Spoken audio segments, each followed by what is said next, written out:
Boat Bros in the house. What up, guys? Oh, Aether's already in the chat. Okay. Aether's here. Okay.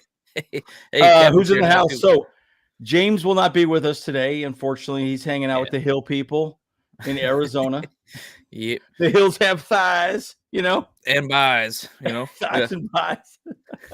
So he's gonna be hanging out with them. So they don't have a very good connection up there. They don't understand good internet, right? And you need that when you do this. But we want to recap everything that's been going on with Joe Ortiz and this team, guys. So there's a lot to discuss in the draft. It's pretty exciting. Happy Cinco de Mayo, baby. What's up? I'm gonna have a taco party at my house tonight. So if anybody's in Utah wants to come by and say what's up, all right, they're more than welcome. I'm gonna start driving. I'll start driving up. I'll get there by like 12 at night or something like that. You're heading up? Cool. Hey, yeah. We're gonna have it all. We're gonna have the carnitas. We're gonna have the steak. We're gonna have the chicken. We're gonna have it all. Ooh. Hey. It's gonna be good times. It's gonna be good times. Oh man, that sounds good. Yeah. Oh yeah. You know I like the barbecue. Hey, I'm gonna make some of that ribeye again. Remember that? Ooh, you can make some ribeye tacos. Ooh, boy. Well, maybe We'll see. We'll see how it goes. Oh man. Okay. All right. I'm getting hungry now. All righty, guys. Well, we got a lot to discuss. As always, let's get into it. I'm Dale Henley. You watching the Boat Bros podcast? Let's do it!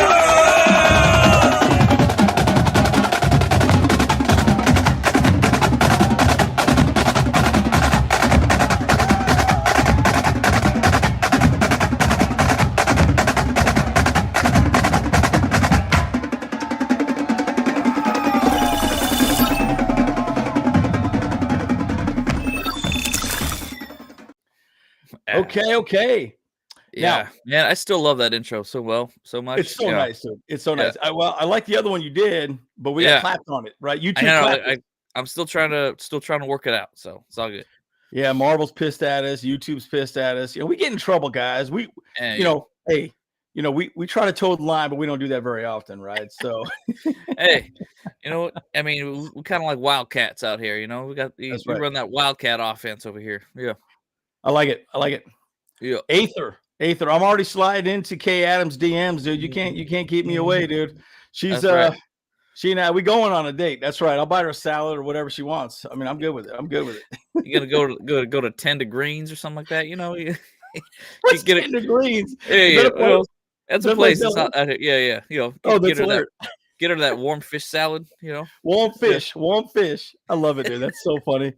Oh my God. Well, we got a lot to discuss. I mean, we're going to talk about the draft. By the way, next week we're gonna do a recap of the undrafted free agents. I think I'm probably going to do the offensive undrafted free agents. James is going to do the defensive free agents. We're kind of bleeding them out. This is the offseason, guys, right? Not a whole lot to talk about. Right. But we kind of want to discuss a little bit in detail the draft. So let's talk about the draft quite a bit today, folks. Mm-hmm. And what would you guys give the draft for the Chargers, right? So maybe we just start there initially and just say, okay, Chargers got a B, an A, or C. Kyle, What do you think the Chargers got? And in the chat, what do you think the Chargers did draft-wise? Oh, for sure, man. I think the Chargers got a solid A for sure. Obviously, I was initially kind of upset about getting Joe Alt right away instead of like a wide receiver, but I had an idea pop in my head about a very good reason why they would not go for a wide receiver in the first round.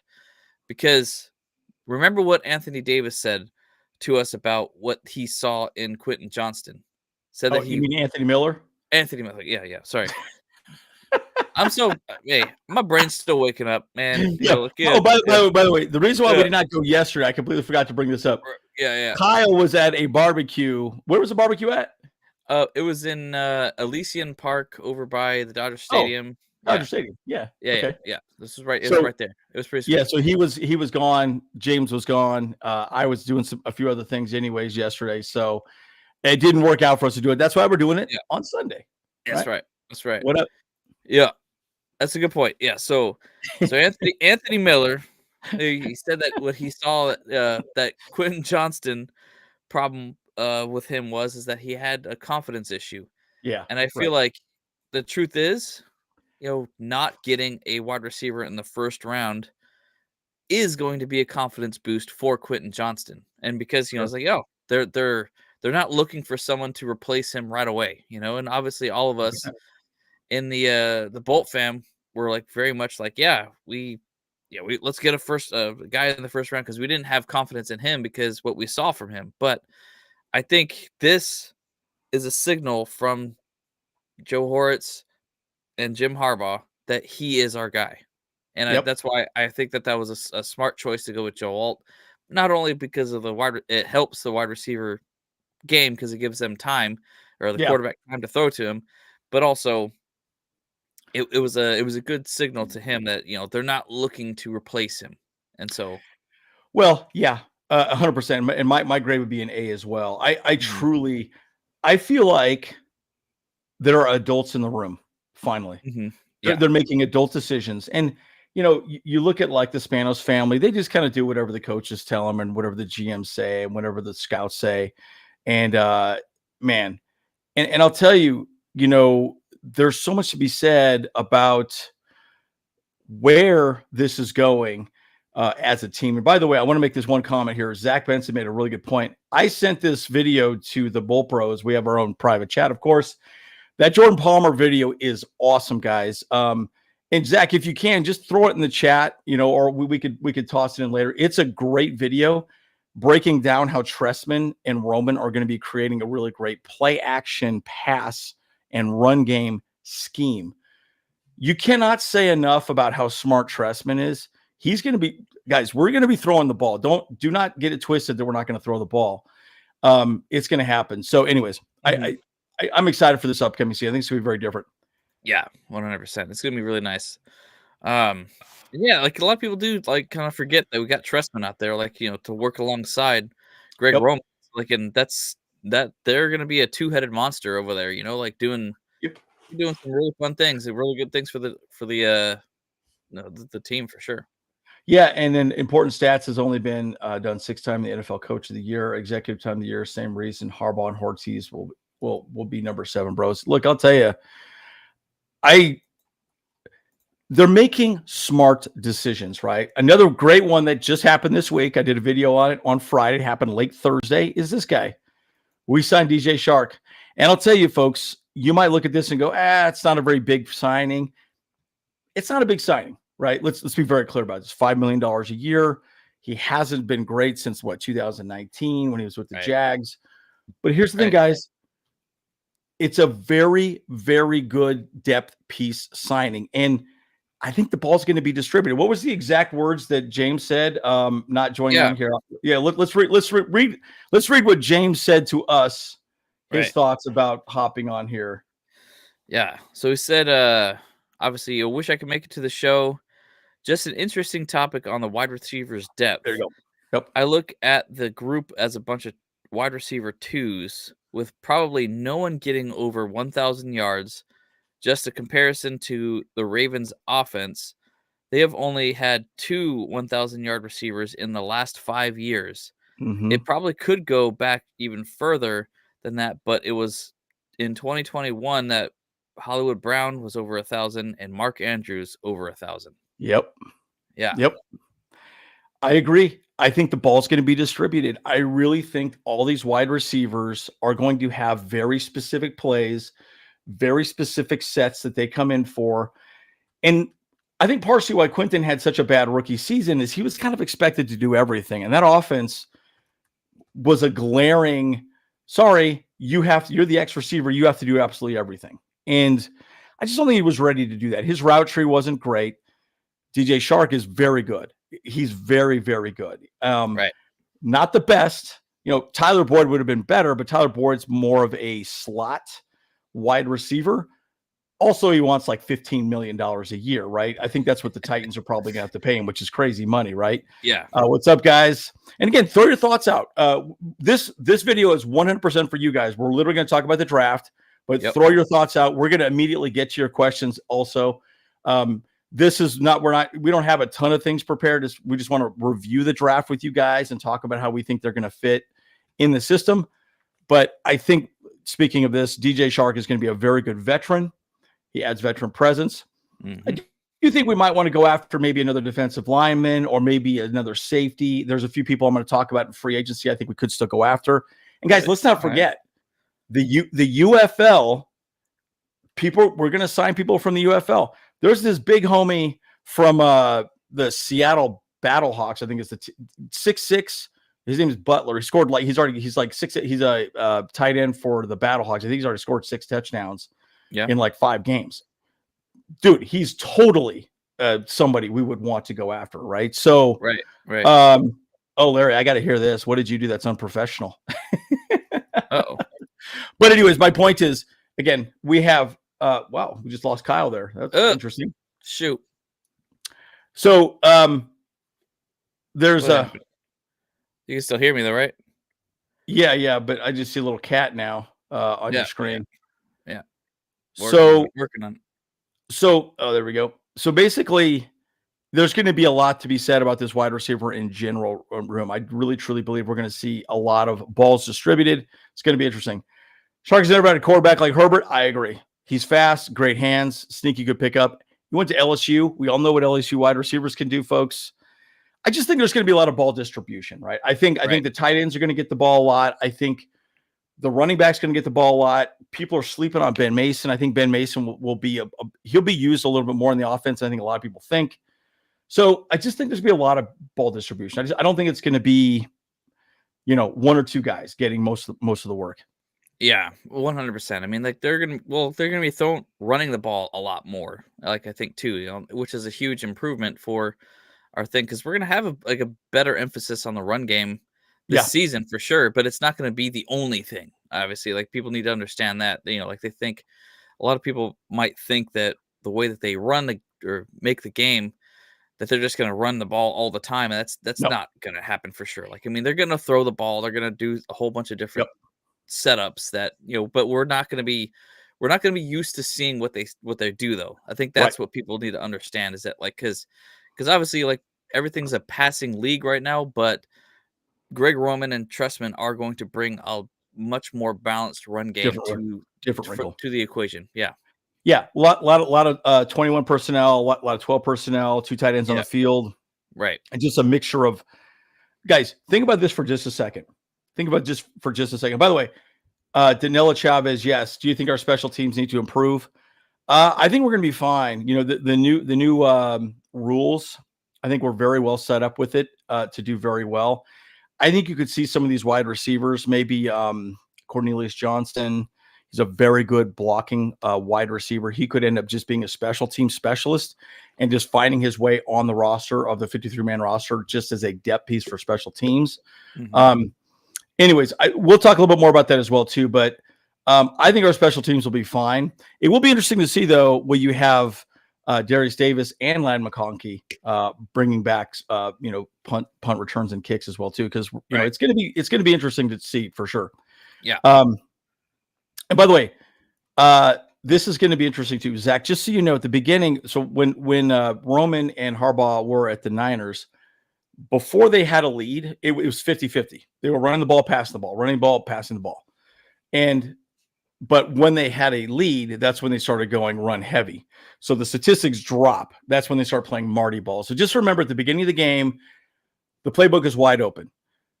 After we get a lead, we're going to sit on that lead a little more and play it a little more defensive. That's kind of the whole point. That's where the physicality comes into play. Mm-hmm. Mm-hmm. Over and over running. I think Herbert's going to be a pretty good rusher, but it's going to be controlled. It's going to be very controlled. Yeah, 100%. For sure. Yeah, in pure mustard, this is interesting. I know Matt Money Smith and Hayrie talked a little bit about this. DD makes the team. I mean, he's a Pro Bowler. Yeah. I think the only issue with him is that Ladd McConkey and him are kind of similar. They have similar skill sets. But I think Darius Davis was also used very incorrectly last year, right? I think there's going to be a lot of wide receivers for this. Well, it depends. I think they'll probably suit up at least 5 every game, but it's also going to boil down to special teams, right? Who's going to be the guys on the special teams, side of the ball? Yeah, I mean, I don't know. I think Darius Davis is definitely going to make the team, and I think for 100%. I mean, if he doesn't do an actual wide receiver type role, he very well could just be the special teams return man as well. Like with this 100%. new return rule. I mean, dude, he's going to be able to light it up, man. We had some over and unders on that on the 3+ for the bet for him, like for touchdowns and stuff like in special teams. And so I think over, to be honest.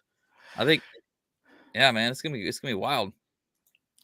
Yeah, I think let's see. I wonder what number he has to. So what number is he now? Yeah, I was trying to figure that out too. Is it? Yeah, because I'm not sure. I haven't seen anything about that. Well, we'll do a little research as we're chatting with you. We'll figure that out for you, Mike. I will say this though, the numbers are kind of cool. I mean, you know what number I would use? I would want to be 19. Respect for Tony Gwynn, dude. Speaking of which, nice. You guys. So yeah, I'm a Padres fan. You can't though. That's a retired number on the Chargers. Oh, it is. That's right. Yeah. I'll do 19.0.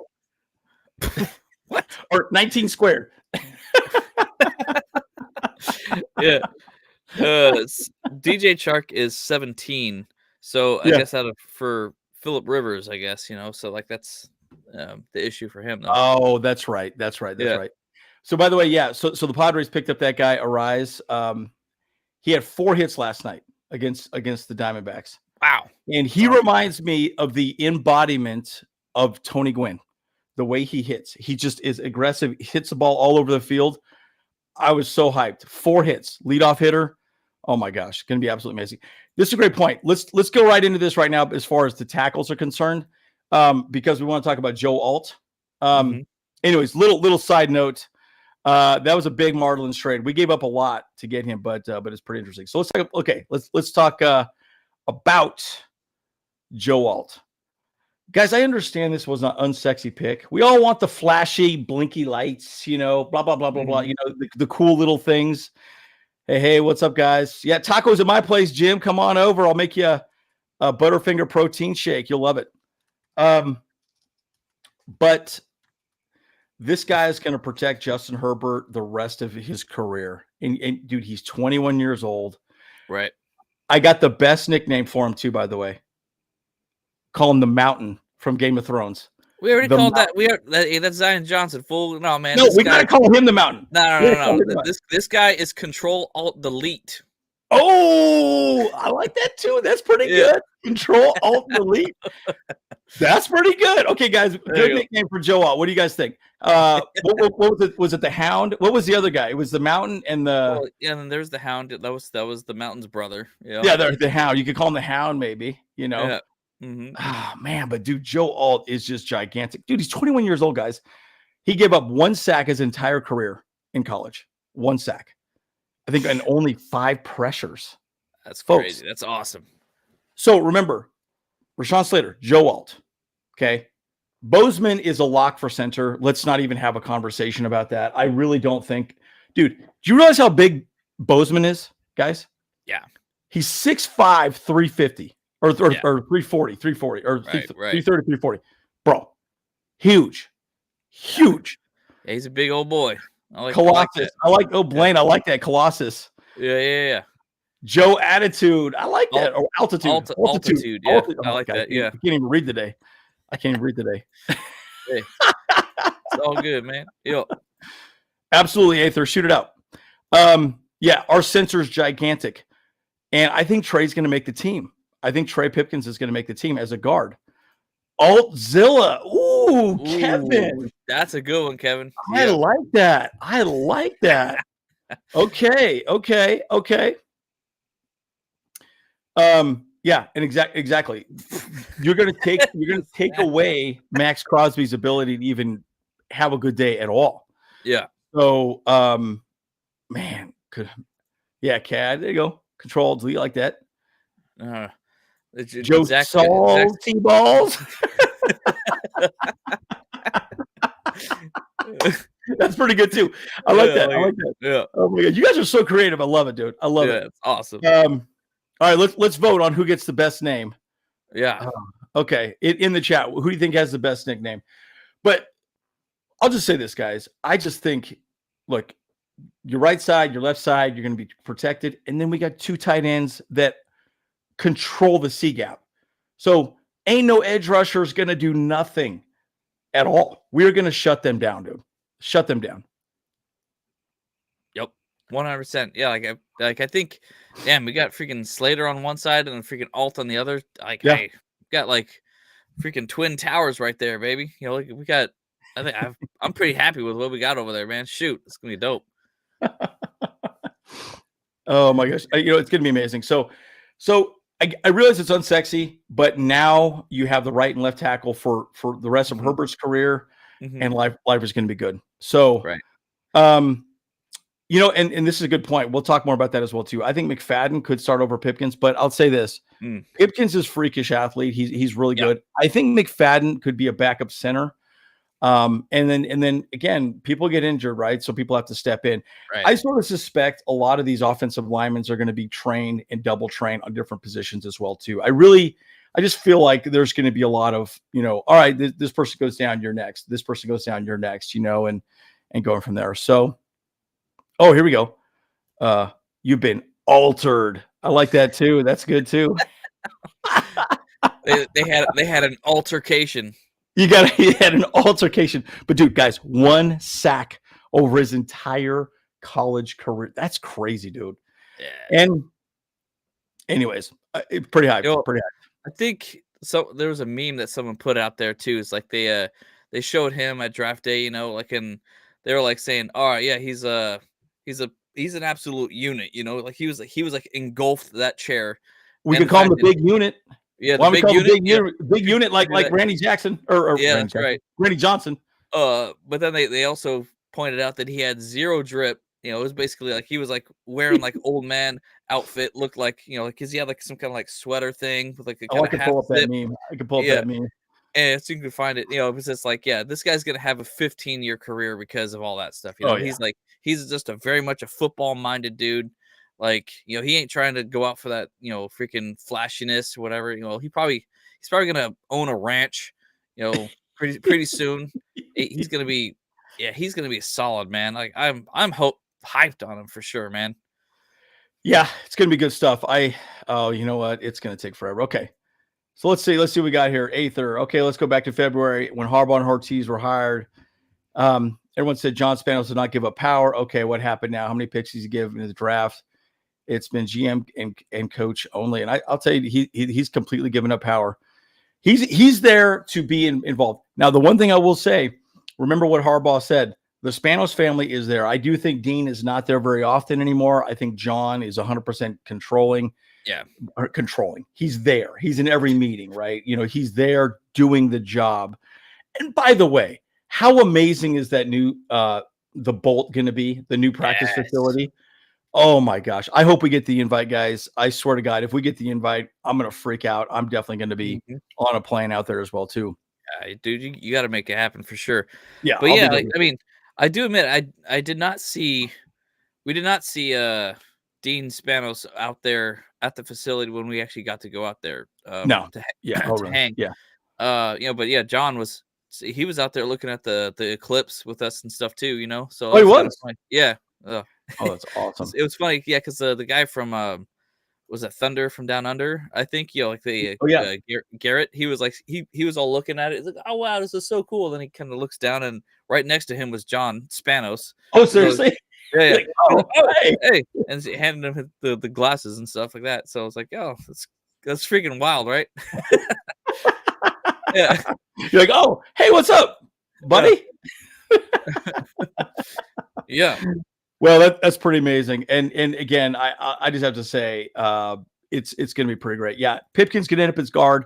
Remember, he's big. He's freakish. And guard, the difference with guard is you have to remember there's stunts in the middle. Edges are going to stunt around. I suspect with Alt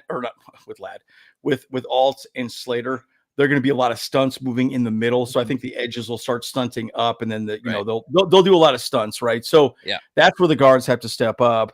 Mm-hmm. But you know what? It's different because it's easier. You can just bump somebody, and then the other person can help you out as well, right? So, anyways,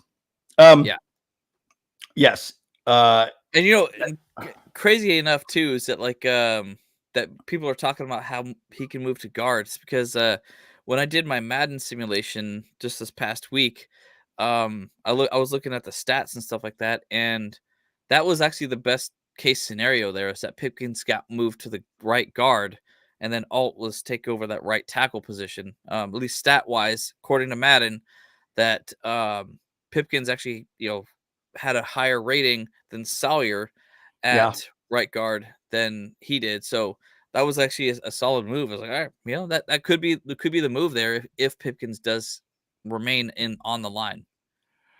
Yep, exactly. And this is another good one here too. Let me see if I can find it here. Yeah, I'm trying to put together a couple slides here as I'm doing this. I'm doing a little multitasking here, folks. Yeah. But there's a lot to be said about where we sit. And look, I think a lot could happen also in camp. I really do. Doesn't mean it has to go a specific way, but I do think that that it could go a different way, right? So Justin Herbert's been pressured 828 times since drafted in 2020, second most in the NFL during that time. Guys, second most. Chargers drafted Joe Alt to protect their most important player and build the rushing game. Hype since Harbaugh arrived. Dude, it makes perfect sense, right? And at the end of the day, you have to protect Justin Herbert. He's the crown jewel, right? He's everything. I mean, I kind of mentioned this in our group thread as well. Like, it's like a lot of people are saying, "Oh, this is like it's a big different move or whatever like that." It's like this is not new. They've been getting offensive linemen in the first round for three of the last 4 years. Yep. After they got Herbert, they got Slater, then they got Zion Johnson, and now they're getting Joe Alt. This is not a change in any regard, in my opinion. But it is obviously important. It's probably the most important part is that we got to protect the MVP of our team right now. So 100%. And I like this for sure. Like, I mean, don't get me wrong. Like, yeah, like we talked about it. Like it's not a very flashy pick, but it's probably the most important thing to do is like that we need to. The game starts and ends on the trenches. So, well, especially with this offense, right? Yeah, And right. it was so. Again, remember, folks, what a lot of the NFL teams are doing now is they play a lot of 11 personnel, which is like 3 wide receivers. Yeah, spread the ball out, yada yada, right? And that doesn't happen that way anymore. Now you're right now. We are going to smash the ball down your throat and then throw the ball out of play action, right? So, yeah, I found it. Fine. It took me a little while. Yeah. Oh, actually, you know what? That looks a little weird too. Anyways, negative drip. Right.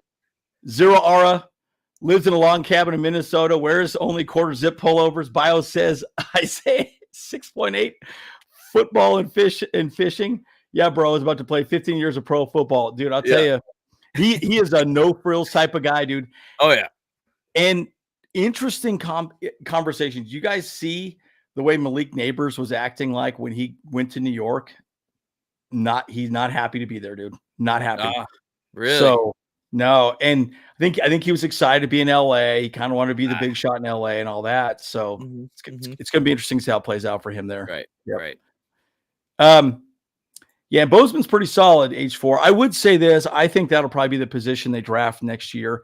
I think we got Bozeman for 1 year. Is that right? Or I can't remember if we signed him for 2. But... It was only a 1 year deal. Okay. So that's kind of like why a lot of us were all hoping that we would find a center in this draft. Like I was obviously hoping on Drake Nugent, Yep.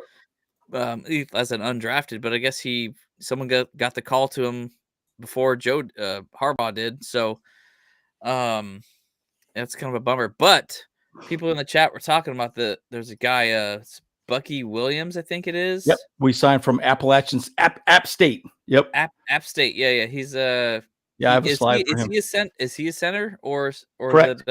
Yep. So he could be the guy. Like I mean, another ginger on the line, man. He can't be. We're gonna have those rough and tough, ginger dudes, the Vikings. Well, and remember, and this is great. Ryan just said this perfectly. Competition is great. Yeah, and that's. Competitors welcome, right? That's the whole point is you don't want people to get too comfortable. The one thing, again, we got Lad McConkey. We're going to talk about him as well too. But Brandon Staley clearly had his guys. it was Khalil Mack, Joey Bosa, Derwin James. Those are his guys. They were never going to lose playing time. They were always going to be part of the entire equation of the conversation. That's not the case. The Chargers now are getting a lot of good players that have to compete to become great players. It's a very different mindset, right? So if you're not going to play physical, you're not going to do what you are asked to do. They're going to show you the door, and they'll trade you away. They'll do something with you. And I just truly believe that, right? So again, we're playing a very different form of football than we've done in the past right now. And so anyway, it's something to be very aware of. And good point. JT Woods, not going to see what happened to him. I mean, what the hell is going on with that guy? I mean, no idea. Right. So anyways, a lot to discuss. I think we have a question here from Aether for you. Yeah. Wow. So I was just thinking about that one a little bit. The truth is, because of course, let's get into his question. He says the most interesting battle in training camp will be Alt versus our edge rushers, or Lad McConkey versus our cornerback or defensive backs. I'm taking the wide receiver because who is thin in secondary. I mean, I wouldn't say. I mean, here's the facts too: is that we have 11 receivers on the roster now. Yeah, we got a lot. We got a lot of receivers now. Yeah, and we have 10 cornerbacks and we have 7 safeties right now. When you're talking about like a battle, kind of seeing like iron sharpen iron, I would say that the Alt versus our edge rushers is probably the more interesting one, because there's going to be a massive battle on who's going to win the offensive line and defensive line there. Yeah. But what I'm most important to, and that this kind of goes into what they said about JT Woods, we've been kind of thin at safety for a while. I was just kind of hanging out with Chargers Unleashed before we did our thing, and I was like, oh, they brought up a good point that JT Woods, I wouldn't trust him to take over for Derwin James, because we don't know him well enough to know that he is going to be the guy to step up. So I'm curious to see what some of the undrafted guys that we have now, Akeem Dent, and I think it was Thomas Harper, we have AJ Phillips. Finley also. Yeah, AJ Finley. I mean, he's been on the team for a while, and he's kind of, but we haven't seen much of him. So it's but he's more of a special teams guy right now at the moment. Yeah. So same with JT Woods. So that defensive back battle, for positions and stuff like that, is very important to me in this offseason for sure. Yeah, I think it's going to be a big part of it for sure. Yeah, I think there's a lot to be said about that. So Lad McConkey, he can't tackle. He's had some hard problems with that, and right. Telesco, whatever he was doing as far as picking and evaluating was just bad. But Lad McConkey, arguably the best route runner in the draft for a wide receiver. And what do you guys think about this pick right here? I mean, I give it an A. Clearly they liked him because they had to stretch to go get him as well, right? Yeah. So I think we were at pick 37. Yeah, we traded up to 34 to get him from the Patriots. Mm-hmm. But I just think he's going to be a great possession wide receiver. Where was the stat? I think I put it on our Bolt Bros page here. Let me see if I can pull that up. But a lot of people said Joe Alt and Lad McConkey could be the offensive players of the year. So let me see if I can pull this up here real quick. I swear I put it on there. So anyways, give us your thoughts on Lad McConkey specifically. He's going to all he has to do is get open. And I think there's a lot of opportunities for him to do that. I think he could be, fantastic. I just truly do believe he'll be good. And Blaine brought up a point about him too. Is I think a lot of people were questioning about Harbaugh and Ortiz reaching up to get him, because I don't think he could have easily fallen to our 37th pick. I don't know what the real rush was to get him 3 picks earlier. I mean, it very well could have just been that they wanted to make a deal with the Patriots to kind of establish some kind of rapport with them or something like that. But Yeah. I just don't know. Like, I mean, Yep. it was kind of an interesting choice for me, like, because they could have just stuck with it at 37, and there was even then there was other players that we could have gotten too. I guess they were probably, I think, getting into their minds. I think they were just worried that someone else was going to get him, and they Yeah. really liked his performance. They liked his play Yep. style because of obviously again how the offense is going to play out. I really feel like that they were just planning on, okay, we need that Cooper Kupp style, Wes Welker style, Julian Edelman kind of mixture, and that's what they got out of Lad McConkey, and I think that's going to be exactly what they needed, and that's probably why they wanted to go up, because they wanted to make sure that they got that type of play style. Yeah, so Blaine said it exactly correct. Lad was not a reach. The run was on wide receivers. And they had already picked a bunch of wide receivers in a row. And so the fact is the wide receivers were coming off the board very quickly, and they just didn't feel like he would be on the board. And again, they didn't give up a lot to get him as well. They just went down a few positions. But we still ended up, I mean, according to them, ended up getting what we wanted for the most part. But top 10 instant impact on rookies, Lad McConkey, number 3, just because the wide receiver room is considered very weak. Marvin Harrison makes perfect sense, but Malik Neighbors, he came out and said they need to fix that quarterback situation. Who said that? Malik Neighbors said that in New York. Yeah. He goes, they need to fix that quarterback situation. So I don't think he's happy to be there. So be very curious to see how that plays out. I thought he was talking smack about the Chargers for a second. No, like, what do you mean? No, for New York. Yeah.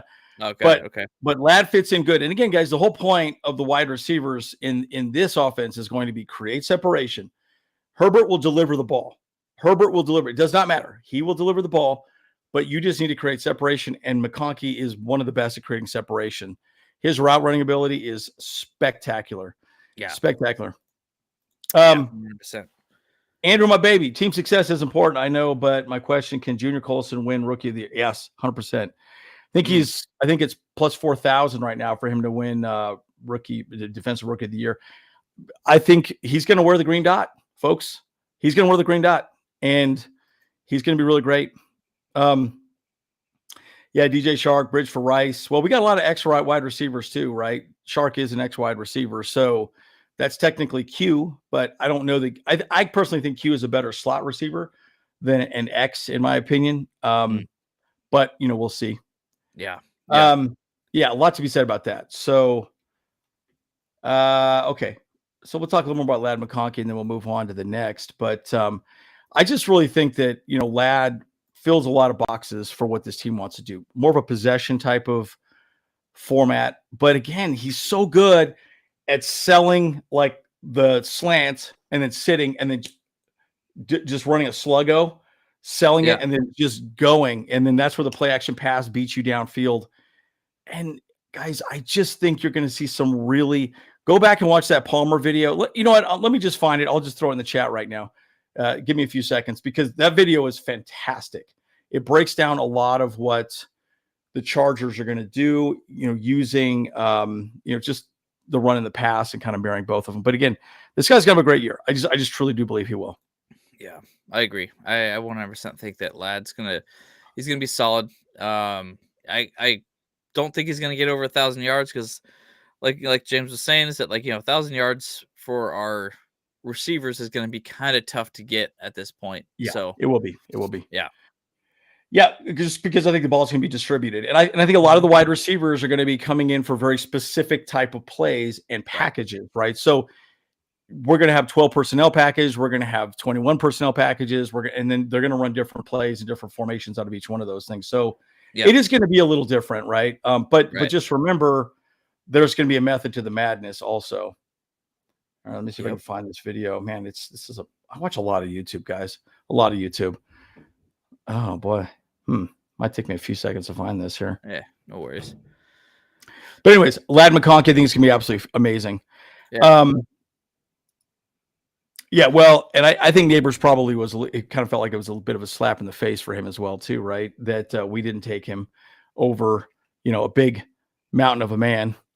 But bottom line, it's going to be interesting. And you're right, play 60 minutes. You can rotate your wide receivers, right? You don't have to have them all out there the entire time. So, here we go. Was it? Oh, here I hit the wrong one. Here I hit the wrong one. Yeah. Yep. I thought so. Aether is planning to send out James a gift before the seasons. I'm gonna add the $200 cash for you.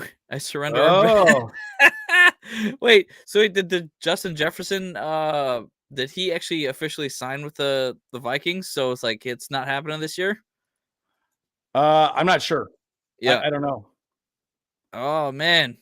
Well, there you go, man. Hey, it was a solid bet though, and there was definitely some like rumors floating around that made me think that, oh shoot, I might lose this bet, but hey, a gentleman is a gentleman, man. Thank you so much. If you're gonna if that happens, we'll be stoked. Probably use it to buy hookers and cocaine. Hey, what's up? Ain't nothing wrong with that. Ain't nothing wrong with that. We'll use it to grow the channel in some way. No judgments. Okay, here we go. I just posted it yet. There we go, guys. Yeah. But again, Lad McConkey, I think, is really good. I'll put the $200 when I see it, right? Exactly. Yeah, exactly. Yeah, again, this is a good point, too. College kid living in a $5 million house in LA is not good. That's Caleb Williams. That guy's he was getting paid like what, $3 million a year with NIL money, right? So yeah, kid. I don't know, man. I don't know about that guy. But yeah, let's talk about Junior Coulson, man. I think Junior Coulson, dude, this guy played with a broken hand and 2 broken fingers all last season. Yeah, and he was still out there playing. Yeah, and there's that conversation, right? Are you hurt or are you injured? Right. I think last year with the Chargers, every player, if they got hurt, they're just out. Sorry, you're out. And are you hurt or are you injured? Junior Coulson had a broken hand. Harbaugh's like, oh, you should probably get looked at. No, I think I'm just going to keep playing. And okay. And, broken fingers. He just kept going and just playing and just had a great season. I think this guy, he's going to wear the green dot. I think there's a good chance that he wins Defensive Rookie of the Year. Yeah. The Ray Lewis bargain. And by the way, linebackers have been dropping down boards with a lot of people. Linebackers now, they're not big guys like Junior Coulson. Junior Coulson's around 250. He's a big dude, big guy. So, and he knows the defense. So a lot to be said about him. I don't know. What are your thoughts about Junior Coulson?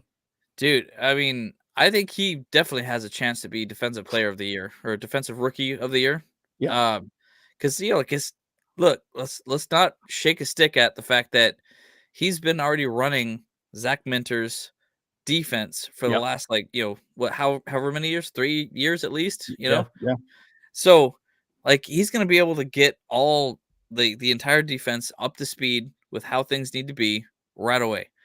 It's gonna be a little bit of a tricky way for him to actually get that to that point, because obviously he's a rookie and all these veteran players are gonna kind of just like, well, all right, sure thing, rookie. They have that ego about them now. But yeah, I think Junior, it's like an interesting backstory about him. He's from Haiti. He's a Haitian man. Yep. So I don't know. We got to come up with some nicknames on this guy too. Oh yeah. Oh yeah. And again, sorry. Yeah. Oh. Nickname for Lad too. Come on, come on. Lad and Junior. What are your nicknames for Lad and Junior guys? In this chat, we got to come. Yeah, there was a nickname for Lad though. I can't remember what it was. I'm just drawing a blank. Anyways, but throw your nicknames for Lad and Junior. Yeah. Yeah. The interesting thing about Junior to me too was also that he's only 21, I believe. Let me see. Right. 21-year-old. Dude, 6'4", 240 pounds, big all-10 selection during his career, integral part of Michigan National Championship win, of course, right? He did not care about his injury. Got, by the way, 95 tackles, 44 solo tackles, 2 tackles for loss, and 2 passes defended in 15 starts. So those are great stats, dude. That's awesome. Yeah. Again, you got Denzel Perryman and Deion Henley. I actually like Coulson and Henley out there. Interesting note. Apparently, Matt Money Smith found out what happened to Henley last season. Apparently, he had some injuries, his hamstring and an ankle injury. So he was injured and he just wasn't doing well. So got it.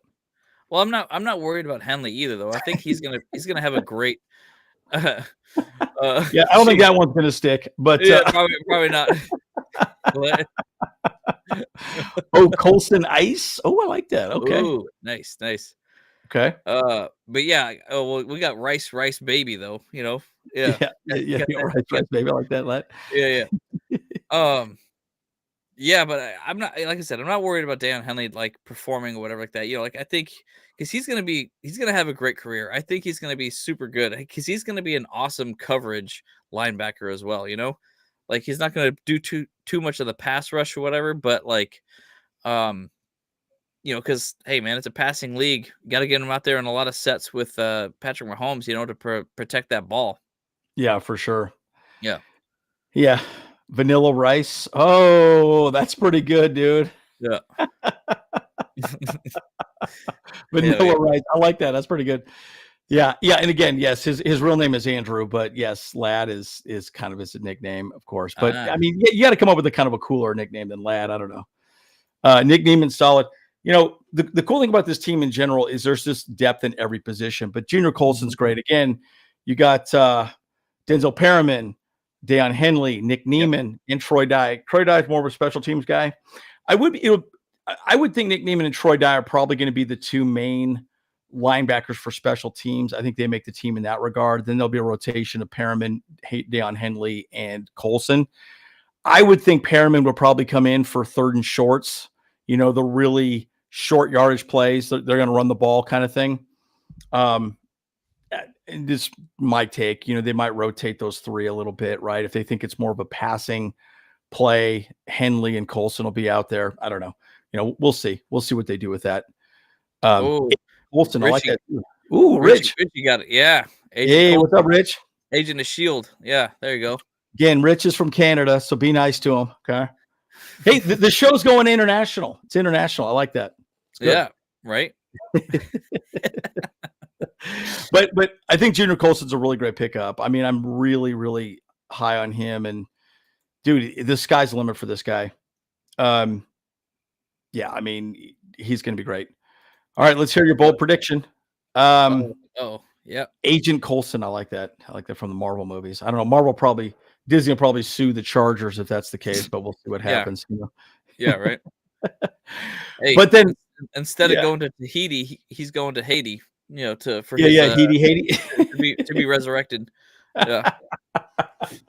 Well, yeah. I mean, I think it's gonna be great. But another good guy we have on our team is Justin Eboigbe. I really like him as well. He's probably considered a bit of a stretch because a lot of people had him going like really more like the 5th round. But here's the thing, man. He plays all up and down that line, right? And his motor's big, and he had a great final season, right? I think the concern was his neck injuries, but dude, when this guy's on the field, he can be something special, and that's what I really like about him. So a lot to be said about him, but we got to come up with some nicknames for Justin Eboigbe as well, too. Yeah, I mean, like, dude, he had a solid year last year, like with killer year. 63 tackles, 11 and a half tackles for loss, 7 sacks, and dude, 14 games. Yeah. In 14 games. Yeah, that's freaking crazy. So that's like, I'm excited for that for sure, man. I mean, like, I think he's gonna be able to be like that next Jamal the Wall type of guy if he does get that shot, So yeah. I mean, look at those arms, man. Oof. Shoot. 7 tackles. Yeah. 7 sacks for the Tide, yeah, which is great. And again, be nice to have, and really and truly, like, let's face it, Megan Fox didn't have a great season. He was okay. He got paid and didn't have a great season. So be very curious to see how it plays out. Tito was up and down. Scott Matlock was okay. But again, we got, Megan Fox, Puna Ford, Tito Obonya, Scott Matlock, and Eboigbe, right? So, yep. I don't know. I could see them adding another defensive lineman just for depth, maybe another edge rusher. But actually, I'll talk more about that. There's a couple edge rushers I think we could go after in free agency. Mm-hmm. Yeah, I mean, he's 6'4", 297 pounds, and he's only 23 years old. So, I think his major injury was in 2022. So he came back from that injury, and he obviously he's had, a great 2023. So, you can't talk about his injury anymore because, what he did after his injury was just go out and freaking ball out for Bama. So, he's solid. Good pickup. So anyways, Eboigbe. Oh, I like that. Eboigbe. Okay. Eboigbe. Yeah. Eboigbe. Okay. All right. All right. Okay, Eboigbe. That's a good one. That's a good one. Yeah, that could work. Yeah. Okay. Conky. I like that too. That's good. Conky. What's up, Conky? Yeah. Injuries, many can shake, especially when they play against bigger, stronger dudes in the NFL. That's a good point. It's a good point. Well, remember, Deion Henley had not been injured one time in his entire college career, and then he comes to the NFL, and was pretty much injured his entire rookie season, which was super frustrating. Yep. Okay, Chargers start the season 5-0. Woo! Oof. Wow. Okay. Yeah. Which, by the way, pretty sure the schedule is going to get released this week. I like that Boogeyman. How about call him the Boogeyman? Oh, yes, Justin Boogeyman. Yes. Oh, I like that. That's the one there. And he's a Broncos fan. Thank you, Rich. Yeah, man. Coming up with names for us over here. Shoot, I like it. Boogie. I just like Boogeyman, dude. Boogeyman. Yeah. I like that. Oh, he's a Boogeyman. Yeah, that's good. Oh, the price is rice.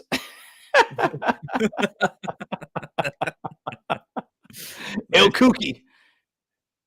El Kui. Is that what Boogeyman? El Kui? Is that how you say that? El Kukoi. Yeah, I don't know. Kukoi. Yeah. I like it. Well, either way, I think he's a good defensive pick up. And again, he's played all over the line. He's even played edge, guys, right? Mm-hmm. Even played edge. So, if people start, he's a good, I wouldn't even be surprised he played a little special teams as well, too. Maybe the big guy in the middle where you just go after him. And because he's got the good speed, good size, good everything. But, there's a lot of versatility with him, I think is really good. Mm-hmm. Big boy Boogie, JB Mac, Moose Knuckle. Oh, that Moose Thunder himself. Oh, Moose Knuckle. Man, that's no. That's the wrong one. Hey, sorry. I don't like that one at all. Justin, a big boy. Hey, big boy. How about that? Just big boy, huh? A big big boy. Yeah. Big boy. I like that too. Yeah. That's good. All right. Yeah. So. Okay, that's what I thought. Yeah. Spanish for Boogeyman. Okay. Yeah. Oh, there you go. Yeah. Okay. You want it as an interior rusher, measurement similar to Derek Wolfe, the Denver Broncos. Yeah, he is. Yeah. So we'll see how he's used. Again, like Thule last year was used to really take up a lot of double teams. He fights through double teams very well. Right. Wouldn't surprise me if he came in. Again, they're going to rotate him in no matter what, but he comes in and then he tries to attack double teams. So hopefully, letting our edge rushers, get to the quarterback, get a free run. That's when Mac Bosa and Thule were sacking the quarterback like crazy. I'm happy you're going to be like, you bet what Herbert will steal in the MVP race by week 14. Let's go. I love that idea.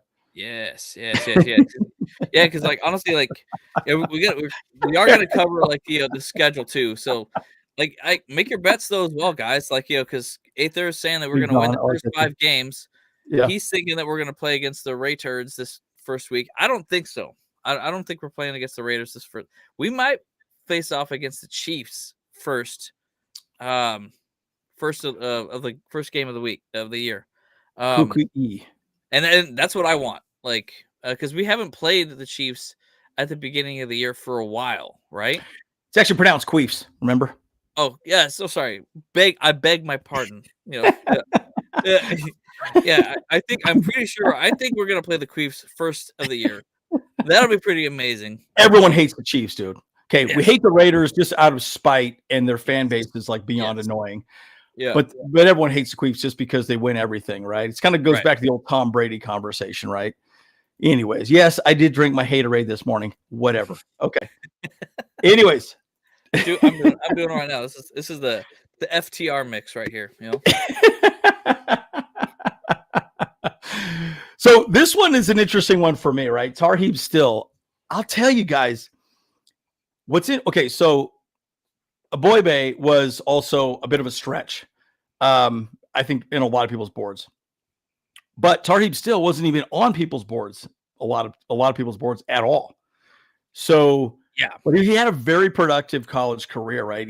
But the interesting thing about him is he's probably going to be a starting nickel corner. That's probably what he's going to be doing. And I think they partially got him just for that one reason, but he was very productive in Maryland. We all know J.C. Jackson went there, so they've had a very good cornerback room. We all don't really, by the way, J.C. Jackson's still in free agency. Should we go after him? No, don't think so. Rich. Yeah, I think we're already paying the guy $20 million. I'll send J.C. Jackson an offer. Actually, like I'll send him. I'll go to find some website that I can send him Dead Rat or something like that. That'll be nice. Yeah. Yeah, but again, Tarheeb. Okay, so let's see. I don't think Herbert will win MVP race this season. This year, your head coach is going to want to establish a run, which it could be. But I'll say this: they're going to run a lot of play action off of the run, right? So I think a lot of the passes downfield will be a little bit deeper. It's very possible. So I think the yards per attempt will be a little deeper, right? Mm-hmm. And I'd love to see the Chiefs first. That would be great. We are getting big for our britches, guys. We're expecting big things, right? We'll see what happens. Still and Hart's film showed bangers. They both step up and run game and tackle. Yes, Tarheeb is very good at that. So he's very versatile. I just think that's the thing that's really great with him. Let me read some of the things that they do say about him. I know apparently he was like the interceptions leader in college. He was out there. So it's like that's why they got him. They were like, oh, they needed someone that can take away that dang football, to switch the field on people, Yeah, and it's weird that some people had him not even being drafted, and it's like, but it's odd. It's odd. I just think everyone's board was a little different. And I'll say this about the draft too. And guys, in the comments, would you agree with this as well? Mm-hmm. Really, after about pick 100, it turns into kind of a madhouse. Everyone has their board is drastically different. Your first probably 25 or 30, pretty similar. After that, and again, that's probably why we went up and traded up to get Lad McConkey, because I think we've valued him probably maybe the second or third, whoever wide receiver. And again, Lad is never going to be a problem in the locker room. I've heard nothing but good things about that guy. So my point is, I think that might be why Malik Neighbors was somebody we really didn't want. I think there was some character concerns they have there. But again, he's only. By the way, let's going back to Tarheeb still. Apologize for the rant there. It's all good. Still 21 years old, 6 foot, 190, right? Still was the 2023 second team All Big Ten selection, tied for the 6th FBS with 5 interceptions. Yeah. He's there to take away the ball. So he's a ball hawk. So anyways, and again, come up with a name for Tarheeb for sure. Let's see. The chat's gonna have to come to think about that one, because I got some. That's a good one. Yeah, because I'm like, Moose Knuckle. What are you talking about? Moose Knuckle. That's great. That's great. Moose Thunder. No, still. Right. You got stilled. No, that's stupid. That's stupid. That's dumb. That's terrible. Hey, that's why we don't come up with all the good ideas. You know what I'm saying? Hey, we can't be totally creative all the time. Come on now. We need your help, guys. We need your help. But no, my ex called my right, Southern Thunder. Okay, that's great. When it comes to the draft, this is. I was even thinking about that when we did all our mock drafts. It's like maybe the first 100 picks. Kind of like they pretty much are good. There is some kind of variance and stuff like that there. So you got to think about I think about the draft is a lot like the sacred timeline, the first round timeline. Yeah, the first round picks are pretty much. Don't clap us, Marvel. We're making a point. We're making a point. Hey, get out of my head, Disney. It's all right. I know. It's like a sacred tell you. The first round always goes, but then once it gets to the 100 picks, it kind of goes like this. A little bit more wide, and then it goes all the way wide when it's after that. Day 2, it's like it's a free for all. It's people have completely different boards at that point. So if we ever do get sued, we're gonna call Rich. He's a lawyer. So yep. Rich. Rich. We're gonna put you on retainer. We need you. If Disney starts getting up our ass about all that stuff. All right. But we're only going to Aether, pay you Chargers. on trade. We're only going to pay you on trade. We'll be on your show for the next That's 10 years. right. That's right. Yeah. That's right. We'll show you a good time at Thunder Rally. You'll have a good Yeah. time. We'll buy all the drinks you want at Thunder Rally when we play the Broncos. I can't wait. Yeah, free 99. Chargers. Free 99. We'll get you some tacos. Let's taco about it. Mm-hmm. Great tacos, by the way. Chargers will open the season with the Panthers opener. Ooh, goodness. Week 5, Chiefs, Ravens. By the way, the Harbaugh Bowl will be amazing too. Yeah. Yes, and thank you guys. Click them like buttons. I appreciate that. Tarheeb will kill. Oh, there was a good nickname. T Street. I like that. T Street. That's good. T Street. I like that. Yeah. T Street. Yeah. No, but again, I think he's got a lot of good intangibles. I think the size, is good enough. It'd be nice to put a little bit more weight on him. He's only 21 years old. He'll put on a little more weight. By the way, do you know who's going to be the chef at the new training facility? Yeah, Wolfgang Puck. Wolfgang Puck, dude. Mm-hmm. Damn. They're gonna have some good eats there now. Oh hell yeah! I might have to go up in there and get myself some pot roast or something. I don't know. Shoot. It ain't gonna be a buffet. We can't just walk down there and just hop in. Hey, well that's what you think. I got that connection with Jamal. I'm like, hey Jamal, I'm coming over there. Let's have lunch. I want that pizza. What's up? Is it just me, or do I think the receiver will have success in this old school plain Jane, easy to remember scheme compared to the Staley's crayon colored playbook? You know what? I'm glad you brought that up because I was thinking the exact same thing. You have to remember something too. When you looked at what was happening before, everything was, again, 11 personnel. Herbert had to do it all. And now it's going back to real basics, guys. These are power right, power left. There might be some pre-snap motion, a few little things to just kind of put a little wrinkle in it. But it's going to be the same play over and over again to some degree. But again, it's not going to be all on Justin Herbert to do it all, right? The team around him needs to be successful. And again, if you need to spread it out, you can, right? You can put extra wide receivers. You can go a little bit more of a wide receiver package, So I just think at the beginning of the game, it's going to be a little more like spread out. But when we get a little closer, if we get a lead, then we want to protect so our points we have on the board, we'll probably start doing more power and just out physicaling the other team. So It's pretty exciting. Yeah. Very good. Very good. Yeah. So yeah, again, it was interesting. I just found that really interesting about him that a lot of people didn't even have him getting drafted and could be an undrafted free agent. And we picked him in the 5th round, but clearly we liked what we saw with him and he's very productive. Nice. Oh, you're moving to Tennessee from San Diego in July. You know what's crazy, Kevin? I fly to Nashville Nashville on Tuesday. So I'll be there all week. So I might be taking a new job and then I'll be, out. That's where the headquarters are. So big, pretty interesting. Very cool. Very cool. Yeah, man. Tennessee is amazing. I lived out there for a while. Like I miss it. Nice and laid back kind of nature out there. It was good. Really good hiking trails all the time. There's like awesome like waterfalls and stuff like that. But I digress. In the Appalachian Mountains, it's all good. At Mountains. Yep. Andrew, in your example, there will be. How do you think Herbert's cadence will be? That style, cadence, voice, tone, etc. matter. I think he'll probably continue doing the same as he's always done in the past. I don't think he'll do anything different.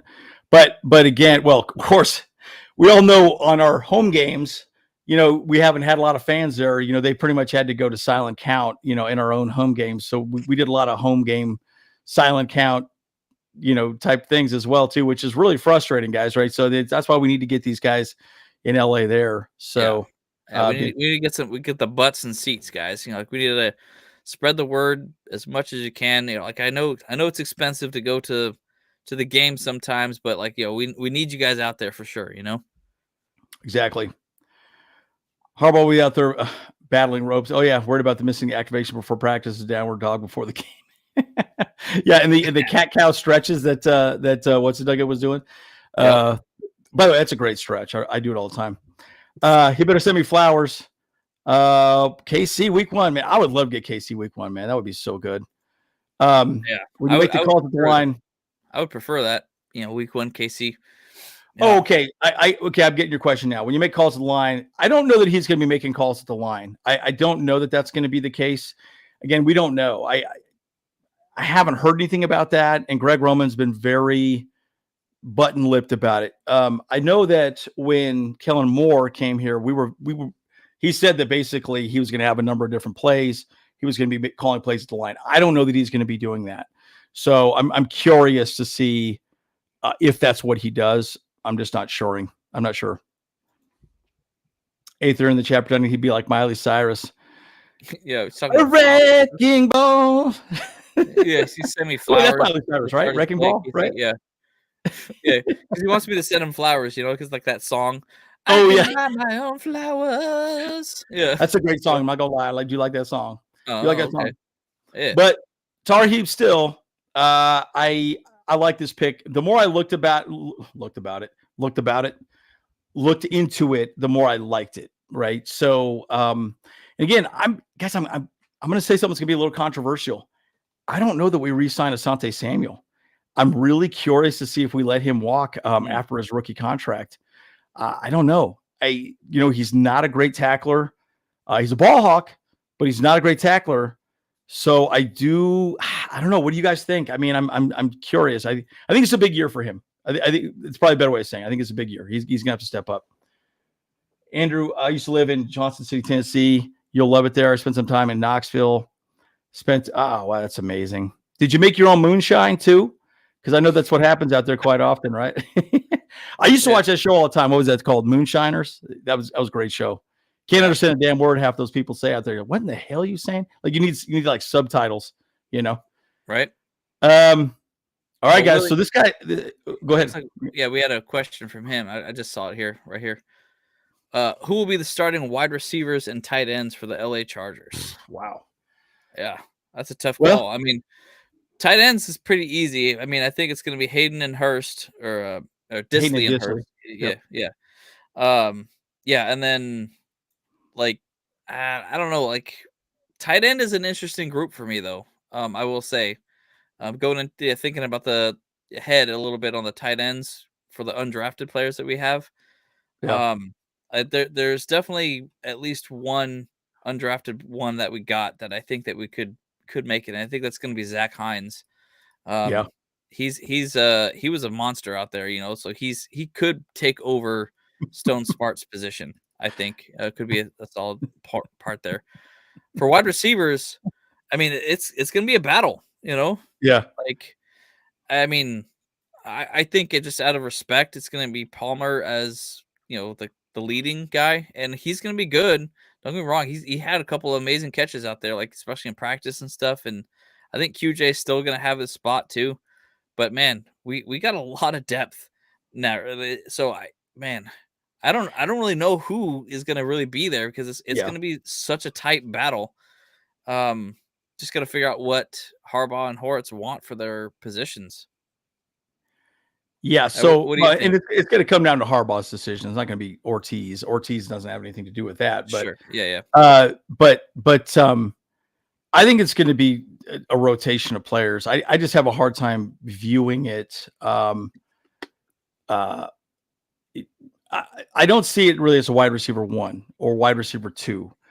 I think you're going to see snaps and snap counts. That's about it. But it's also going to be what type of packages are they in? Are they in bunch formations? Are they just going to be in, 12 personnel, 21 personnel? Are we even going to run 11 at all? I mean, we'll probably run 11 a little bit here and there, but I think all the wide receivers are going to be doing kind of their own thing. And I think the tight ends are going to be doing their own specific thing, right? So these packages are going to be specifically set up.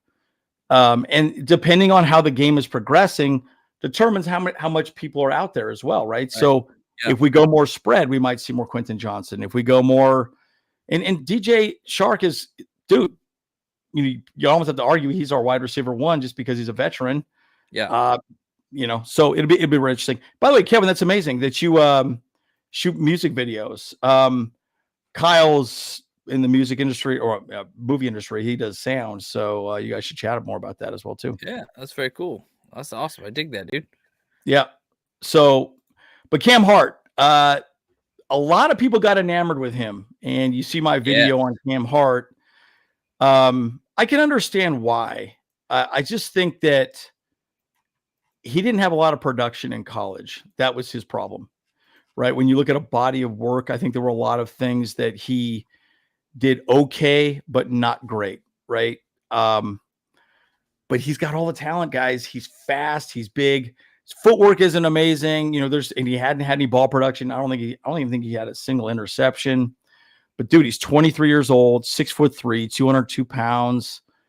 Dude, he's got all the intangibles. I kind of wouldn't mind him being a safety.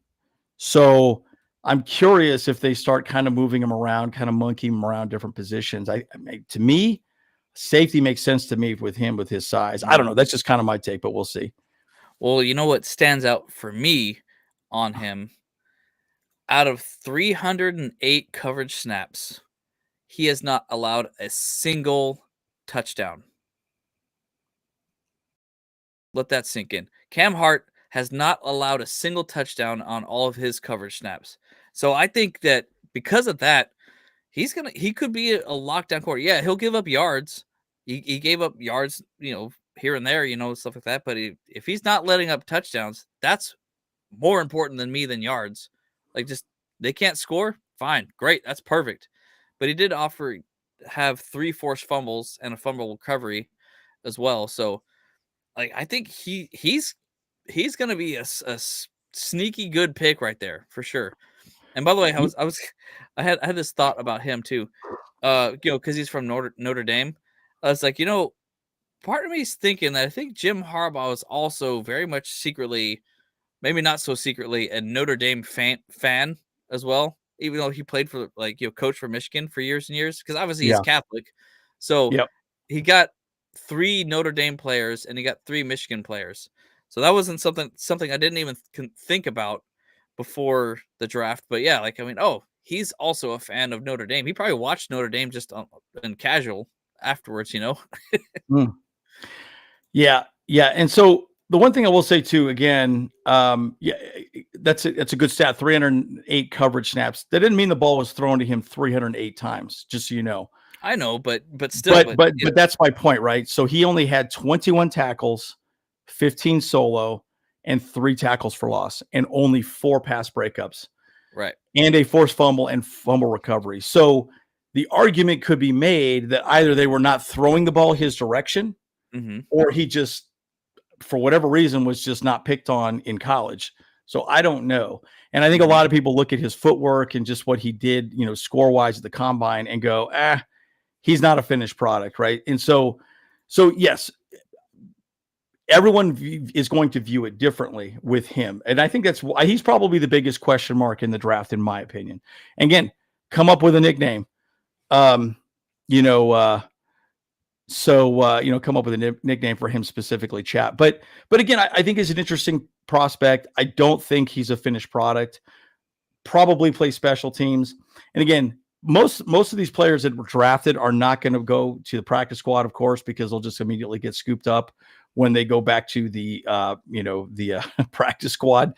So they're only going to put people down there they think are just not going to get scooped up. But Cam Hart's an interesting one, man. I'm very, very curious to see what he does. I mean, he's going to be a camp guy, right? Where we're going to say, oh, here we go. Good one, Kyle. Cold-hearted.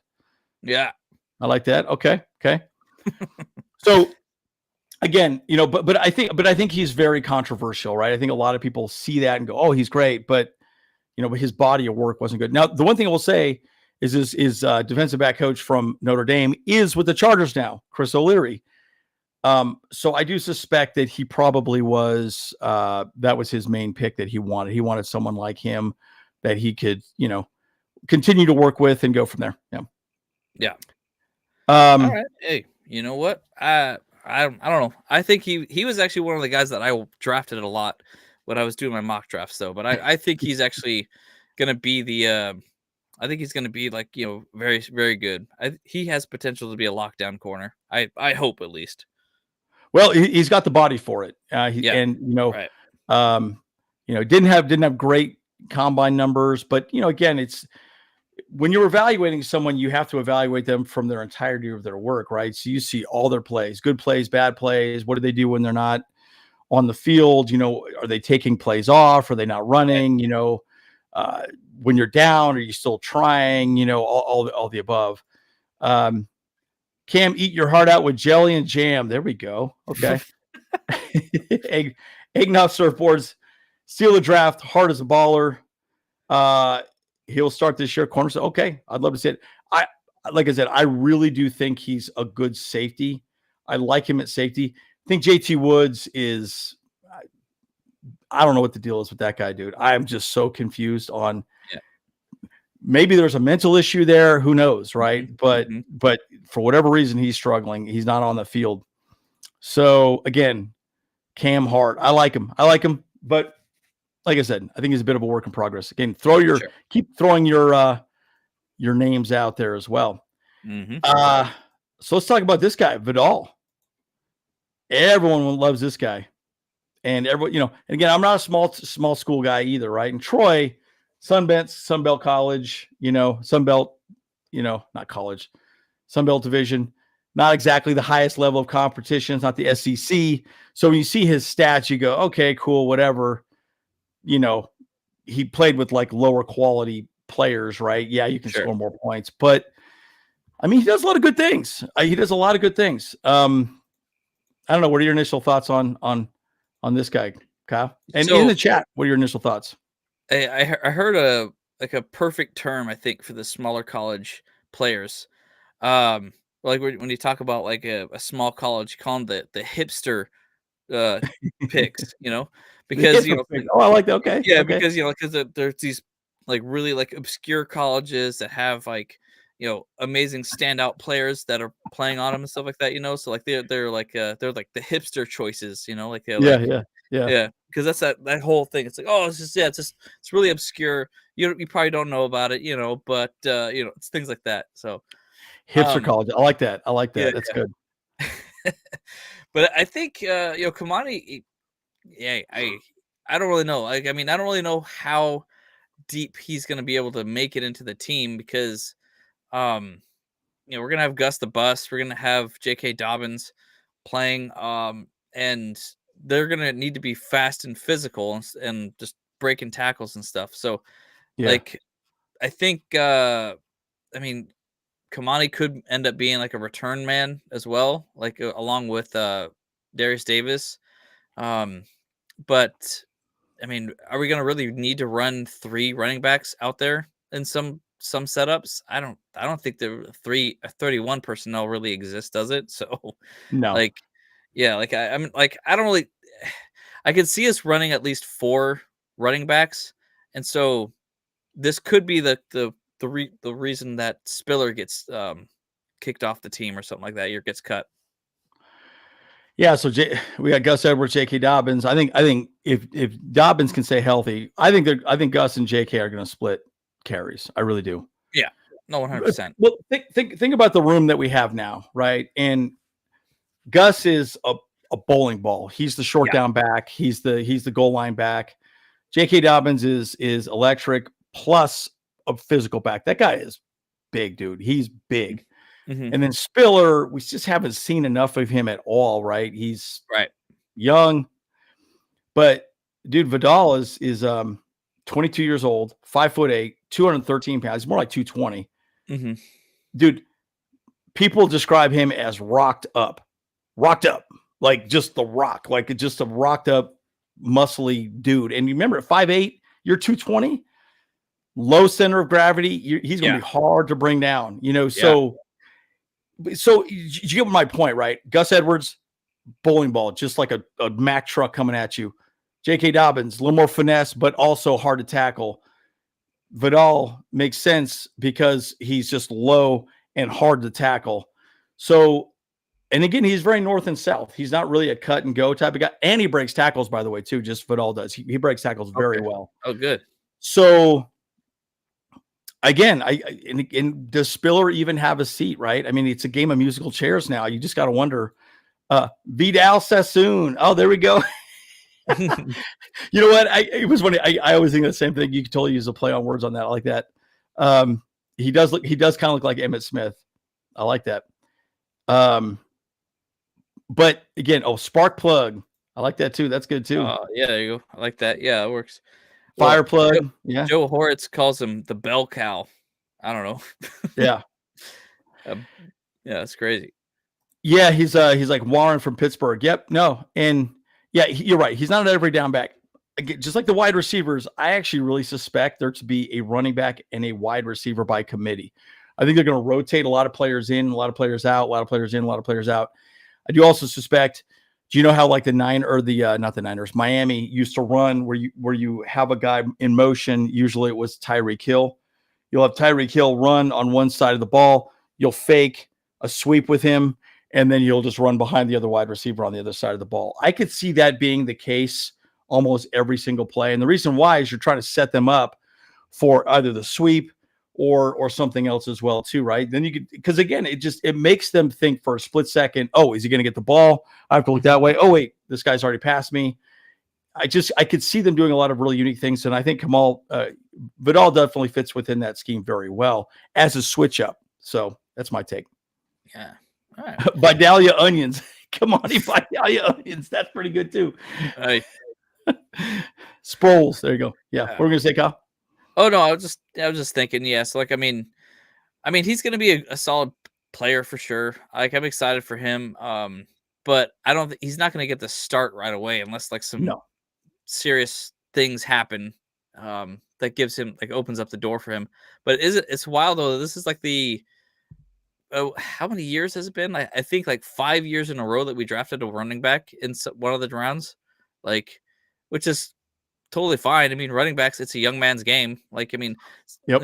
Yeah, I know that's a Brandon Staley saying, but he said a lot of things that were truthful, that, running backs, you got to stay young, got to have those fresh legs, and they get hit hard. And so they got to rotate people in and out a lot. So I can see him out there. And Eggnog was saying that he catches a lot outside too. So he's kind of he could also be like that X Factor type of receiver as well, like kind of what I'd call a running or a back receiver back, in some like Austin Eckler. Yeah, just like Austin Eckler. Yeah. So yeah, I see that as well too. And I think that's a good comparison. And in Austin Eckler, we all know is a very strong guy as well too. So he's a good switch up. Good switch up. I wouldn't be surprised if we saw a lot of 2 running back sets. But we are, if Ben Mason's going to be out there as well too, we're going to be good. Eggnog Surfer, I went from worried about who we're going to cut to how many players in even undrafted. This is a wild comp. It's going to be good. I think the tight end from South Dakota State could be a guy that can make the team. I'm going to do a whole video on that, but it's going to be interesting. It's going to be very interesting. But I really like him. I think he's good. The more I saw this pick, it made more sense to me. Again, we would all want like the Corums and whoever, but sure. I think this guy's a good mix-up from what we have currently on the team, and add some depth. So we'll see what also Spiller can do. I mean, we'll see what happens with him. I would like to see Spiller finally get some field time. I mean, good God, that kid's had nothing. So yeah, we'll see what happens. Right. So Brendan Rice, okay, Rice baby. That is Rice the baby steal of the draft for sure. So it's funny to me. Okay, guys, why do you think he dropped so much as well? I don't really have a great answer. I think sometimes people just drop just for almost no reason. And unfortunately, he was the guy of the draft, and everyone universally believes this guy could be the next Puka Nacua. Yeah, I could show you a picture on that. I posted it, but we could show it. But I mean, he's 22 years old, 6'2", 208 pounds, scored 12 touchdowns, 84 career catches for 1,400 yards, 16 scores while at USC. He also went to Colorado. I mean, the guy was productive, did really well. I think the argument could be, route running wasn't as polished, little things like that. You can get nitpicky on him, but guys, I don't know, man. Yeah. I was kind of looking up some stuff about that a little bit, and I think a lot of people just question his abilities to play. Like maybe some of the NFL after they have teams after they've interviewed him, maybe they saw or thought that this guy maybe just riding his dad's coattails a little bit too much as Sure. far as like that goes. Maybe like he felt a little bit more of um what would you say? I guess a privileged or something like that, or um a I deserve this because my dad is an absolute legend, so I should be able to play too. Um, but I just some of the videos that I've seen about him, it doesn't seem like that's the type of person that he is. I mean, it's been he's gone on and said that um he believes that he can be a better player than his dad Yeah. because he's bigger and stronger than he was when he was playing. And so, like, and Jerry Rice was saying the same thing. He's like, yeah, I mean, he has the potential to be better. But now that he just has the chance, But yeah, like but just because well, see, here's the thing though too about nepotism eggnog. It's like, well, we don't have someone on our team to bring him up, so like, is that the same term as if a kid has that same idea, or is like I thought nepotism is more for like my dad is the boss, so they're gonna hire me for it already. Um, there could just be like a mental issue there. So now, but regardless of all that, I'm 100% so stoked that we have him because he has such a massive chip on his shoulder that he dropped so low. He was going through like a whole mental issue thing. I think maybe that's also why he dropped low too, because the NFL teams were, um, you know, was it, he was going through like the loss of one of his best friends out there in Texas and stuff like that. And so maybe he was just in a bad mood any single time that the teams were interviewing him. So that could have made him drop as well. So, but hey, we got ourselves a gold mine right here, I think, though. Yeah. So he was going to his best friend's funeral in Texas. Yeah. And yeah, the funeral is an issue too as well. Ignace is mentally compromised. Someone said here that his route running isn't the best. Yeah, he runs go route. Yeah. And he also doesn't run very controlled. He runs very violently, which is not really a good thing. He just kind of runs. And he tips his routes a lot too. I watched Steve Smith talk about him, and there's some things that he needs to improve on.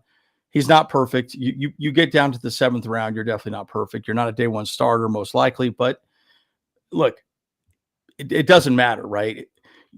You compare Rice to McConkey in their route running ability. McConkey blows him out of the water by like a long shot, right? The whole point of running a route is to create separation. Right. Brendan Rice doesn't really create separation. He tries to just outrun somebody, and he's not really the fastest guy either. His like shuttle, all of his combine scores were not that high. They were okay. And so again, it's just, he's not a finished product. To me, he's like Cam Hart, not a finished product, but he's definitely a good depth piece. But again, we'll see again, and he's got to show it, right? He says he's talking a lot, and he said he can do it. So, we'll see what happens. And Larry says he's a steal of the draft. I could see that as well too. Again, 7th round, it should not have fallen that far. He should have made at least a 4th or 5th round pick. But hey, we got him in the 7th. Violent running isn't a good thing. Tell it the monster to the Chiefs. Yeah, but the thing is too, you got to remember too, it's kind of like Keenan Allen when he would run routes. He wouldn't run immediately off the line, right? He would kind of sit there for a second, look at the guy, and then he would make a move, and then he would do his thing, right? So he's not tipping what he's doing. He's not showing what he's doing early. He's setting them up for the route that he's going to run. Lad McConkey does that. Keenan Allen does that. Brendan Rice looks a lot like Quentin Johnston also in college to some degree, right? Mm-hmm. Quentin just ran. Go routes. Yeah. Post routes. Straight line. Yep. Yeah, and he ran slants, right? But again, don't get me wrong. That's what Sanjay Lal is there for. He's the wide receiver coach that's going to coach him up and get him better, right? So anyways, again, he attacks the ball. I think he didn't do too great on 50-50 balls as well, too. I think he was only winning 25% of the 50-50 balls. So, contested balls, not great. Doesn't create a ton of separation. Again, I get it. 7th round. That's probably why he slipped.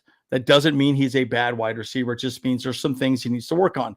like Quentin Johnson, like all the wide receivers we have now. So don't take this as being negative, but just understand, beauty's in the eye of the beholder, right? That's the truth, right? So again, why did he slip?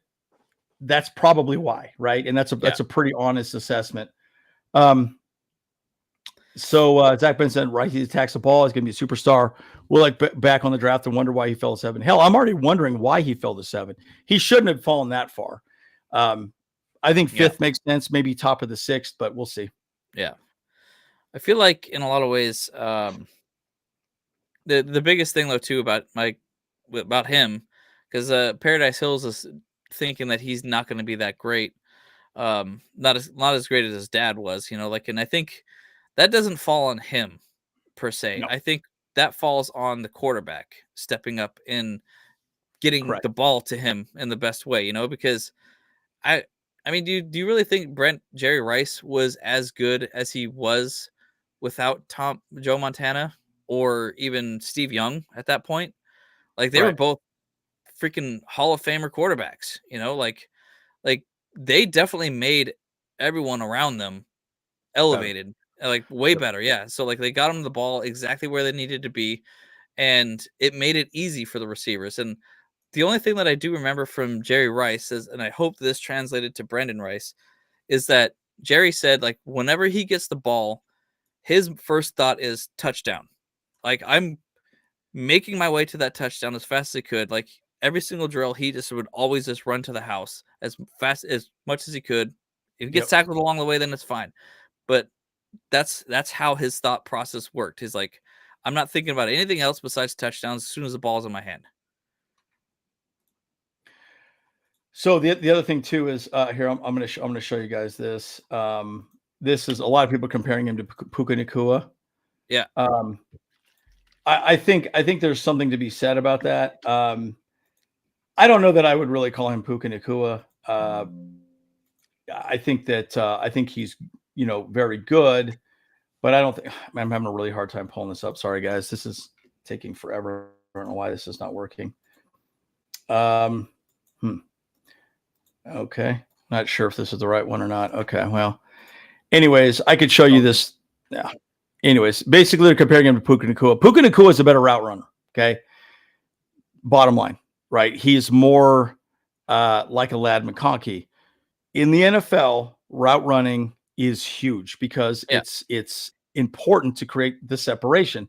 Keenan Allen's not the fastest guy, but his route running is very good. His footwork is very good to create the separation. It's exactly the same problem that Quentin Johnson had, is that Quentin Johnson is very fast, but his route running is not great because his footwork is not great. So that's why people do those cone drills. They do all these different things. They do that to determine, can this guy do a good job of making that route, sell the route. Oh, he's going to run a go. Oh, but he doesn't run a go. He runs a post, right? Or he runs a whatever, right? Then he does a slug. Oh, God, that took forever. Sorry, guys. I was literally clicking numbers on what the hell is going on. Where'd this thing go? But they do the pro comparison. I don't think this is accurate at all. But you're just showing numbers. I guess that makes sense. Yeah. But Brandon Rice also was not hurt as much as Puka Nacua. Puka Nacua was hurt a lot. That's why he slipped to the 5th round. But again, Brandon Rice and also Cam Hart, to me, they're very similar. I think they have a lot to prove. I think they can be very good, but they need to prove it. So Camp is going to show us a lot. Yeah. Puka's different. Puka means hole in Hawaiian. And that's a good point, Eggnog. You're 100% right. He does a very good job of finding a hole, and that's what Lad McConkey does well. So again, it's just when people slip, they slip for certain reasons, and this is just why people would say, and that's a good point. He said Harbaugh says the heart is an intangible quality that makes. I agree. That's same thing with old Brady. Brady was Mr. Irrelevant. Oh yeah. So yeah, and again, scramble drills, all the above. And yeah, remember, not all first round picks are going to be good as well, too, right? So, just because you're picking the first round doesn't mean you're going to be great, right? And there's just a lot to be said about all that, right? So, And you're right. Puka understands the game. You know, his route running ability is amazing. And so does Ladd. And I think that's really the part. By the way, been seeing a lot of videos of Quentin Johnson working on his route running in the offseason. So we're hoping. He was working out with Marvin Harrison Jr. actually too. That's right. Oh, that was Marvin Harrison Jr. That's who it was. Yeah, I completely forgot that's who it was. Mm-hmm. Yeah. So, all right, let's talk about the last one. Cornelius Johnson. Let's call him CJ. What's up? Yeah, we got QJ, we got CJ, you know, BJ, DJ. Oh yeah, no, we got DJ. We got DJ. Yeah, we got DJ Chark. Dang, dude. Hey, you know what? If you got a lot of those. You want to know what a VJ is, you can't afford it. You can't afford it. But Cornelius is an interesting one. I kind of view him as really a very good wide receiver for blocking. Very good at blocking. I think he's a poor man's Mike Williams. He's pretty tall. I think, what is he? 6'3", 200, about the same size as QJ. 212 pounds. He played in 2023, played 15 games, 14 starts, tallied 47 catches for 604 yards and a touchdown. So he was prolific. He had almost 50 catches, you know, and they don't throw the ball a whole lot. So he's another steal, but he does a very good job of blocking. And that's I think that's a big reason why he's out there as well, too. I think you could use him in special teams right out of the gate. Mm-hmm. Yeah, it's just going in there from the beginning, picking up the offense, getting the playbook, learning and stealing reps from the offense and special teams. Johnson said, just get my reps in any way I can. And I think he'll be fine. I really think he'll be good. And again, folks, injuries unfortunately happen in the NFL. So people need to step up. That's why you want depth. The theme across, and I'll stop and I want to hear your thoughts on this too. And again, in your thoughts, what are the nicknames we got here for Cornelius? But the thing that Brandon Staley and Tom Telesco did, they brought in their splash plays. Mack, Bosa, Allen, Williams. When those guys went down, the team fell apart. There was no depth underneath them. This team is a lot of good players across the board that can all do a good job in the system and play within the system to be successful. That's what Cornelius Johnson is. He's just another depth piece that could step in if somebody goes down. That's my take on it. Yep. You have to start Tyreek Hill mastered the slot before he mastered the outside. I agree. I'm Cornholio, DTP for my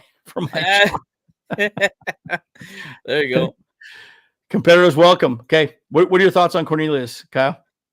Yeah, man, I think he's got that dog in him. You know, he's got, a great ability out there. And again, this is also a great pick for Harbaugh's offense, because obviously he knows how the offense is working too, so he can actually communicate that to the other players to kind of get them up to speed and help them a little bit to get into the same page as the other players and stuff like that. Yeah, I mean, we're in this 7th round.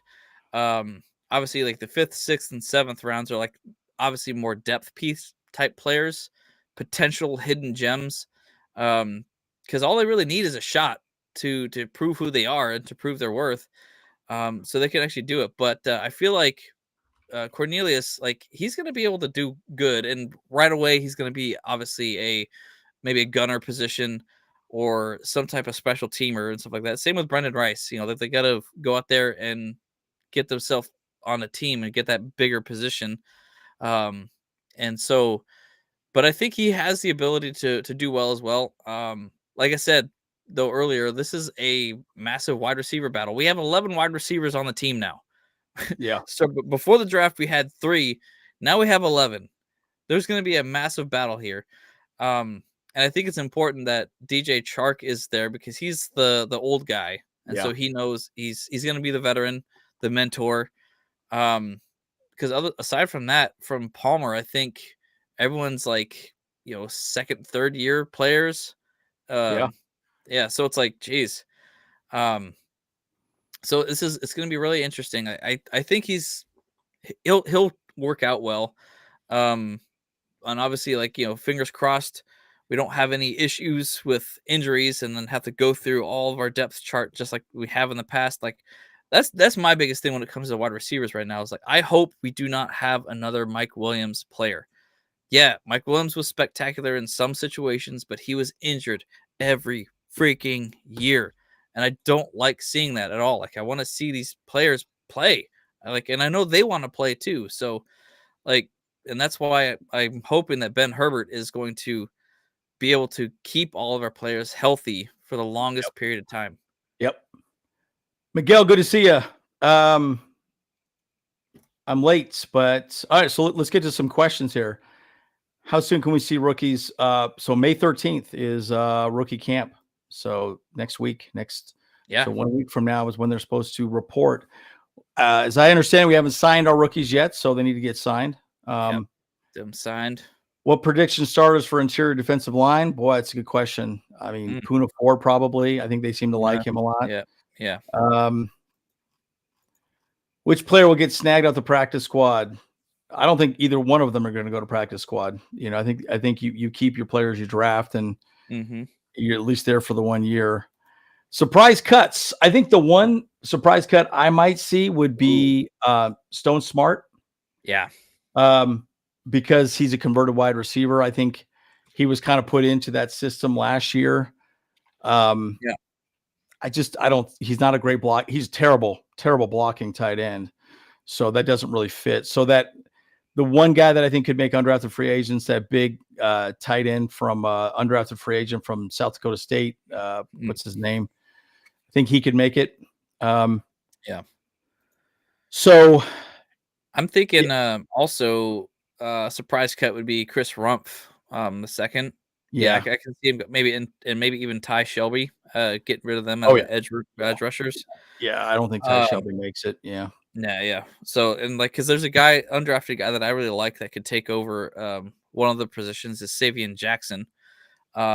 He's a pretty solid edge rusher as well. So, could be interesting there. Yeah, I like that. Corn Dog Johnson, that's a good nickname. Yeah, again, throw the nicknames out there. Dog. Yeah, there you go. Corn Dog.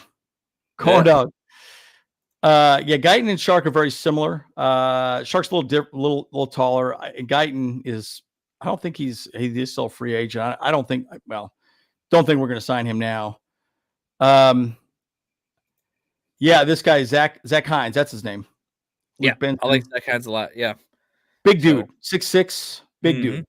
Great hands, apparently. Yeah. And that's Stick would be a surprise cut. No, he'll be here. Dugan, we'll see. Yeah. JT Woods could be a cut too. Yeah. Yeah. JT Woods. Poor guy, man. He's been a mess. Maybe even AJ Finley as well. No, he's not going anywhere. You don't think so? No. We our safety room is so light right now. That's true though. Yeah. Let's see.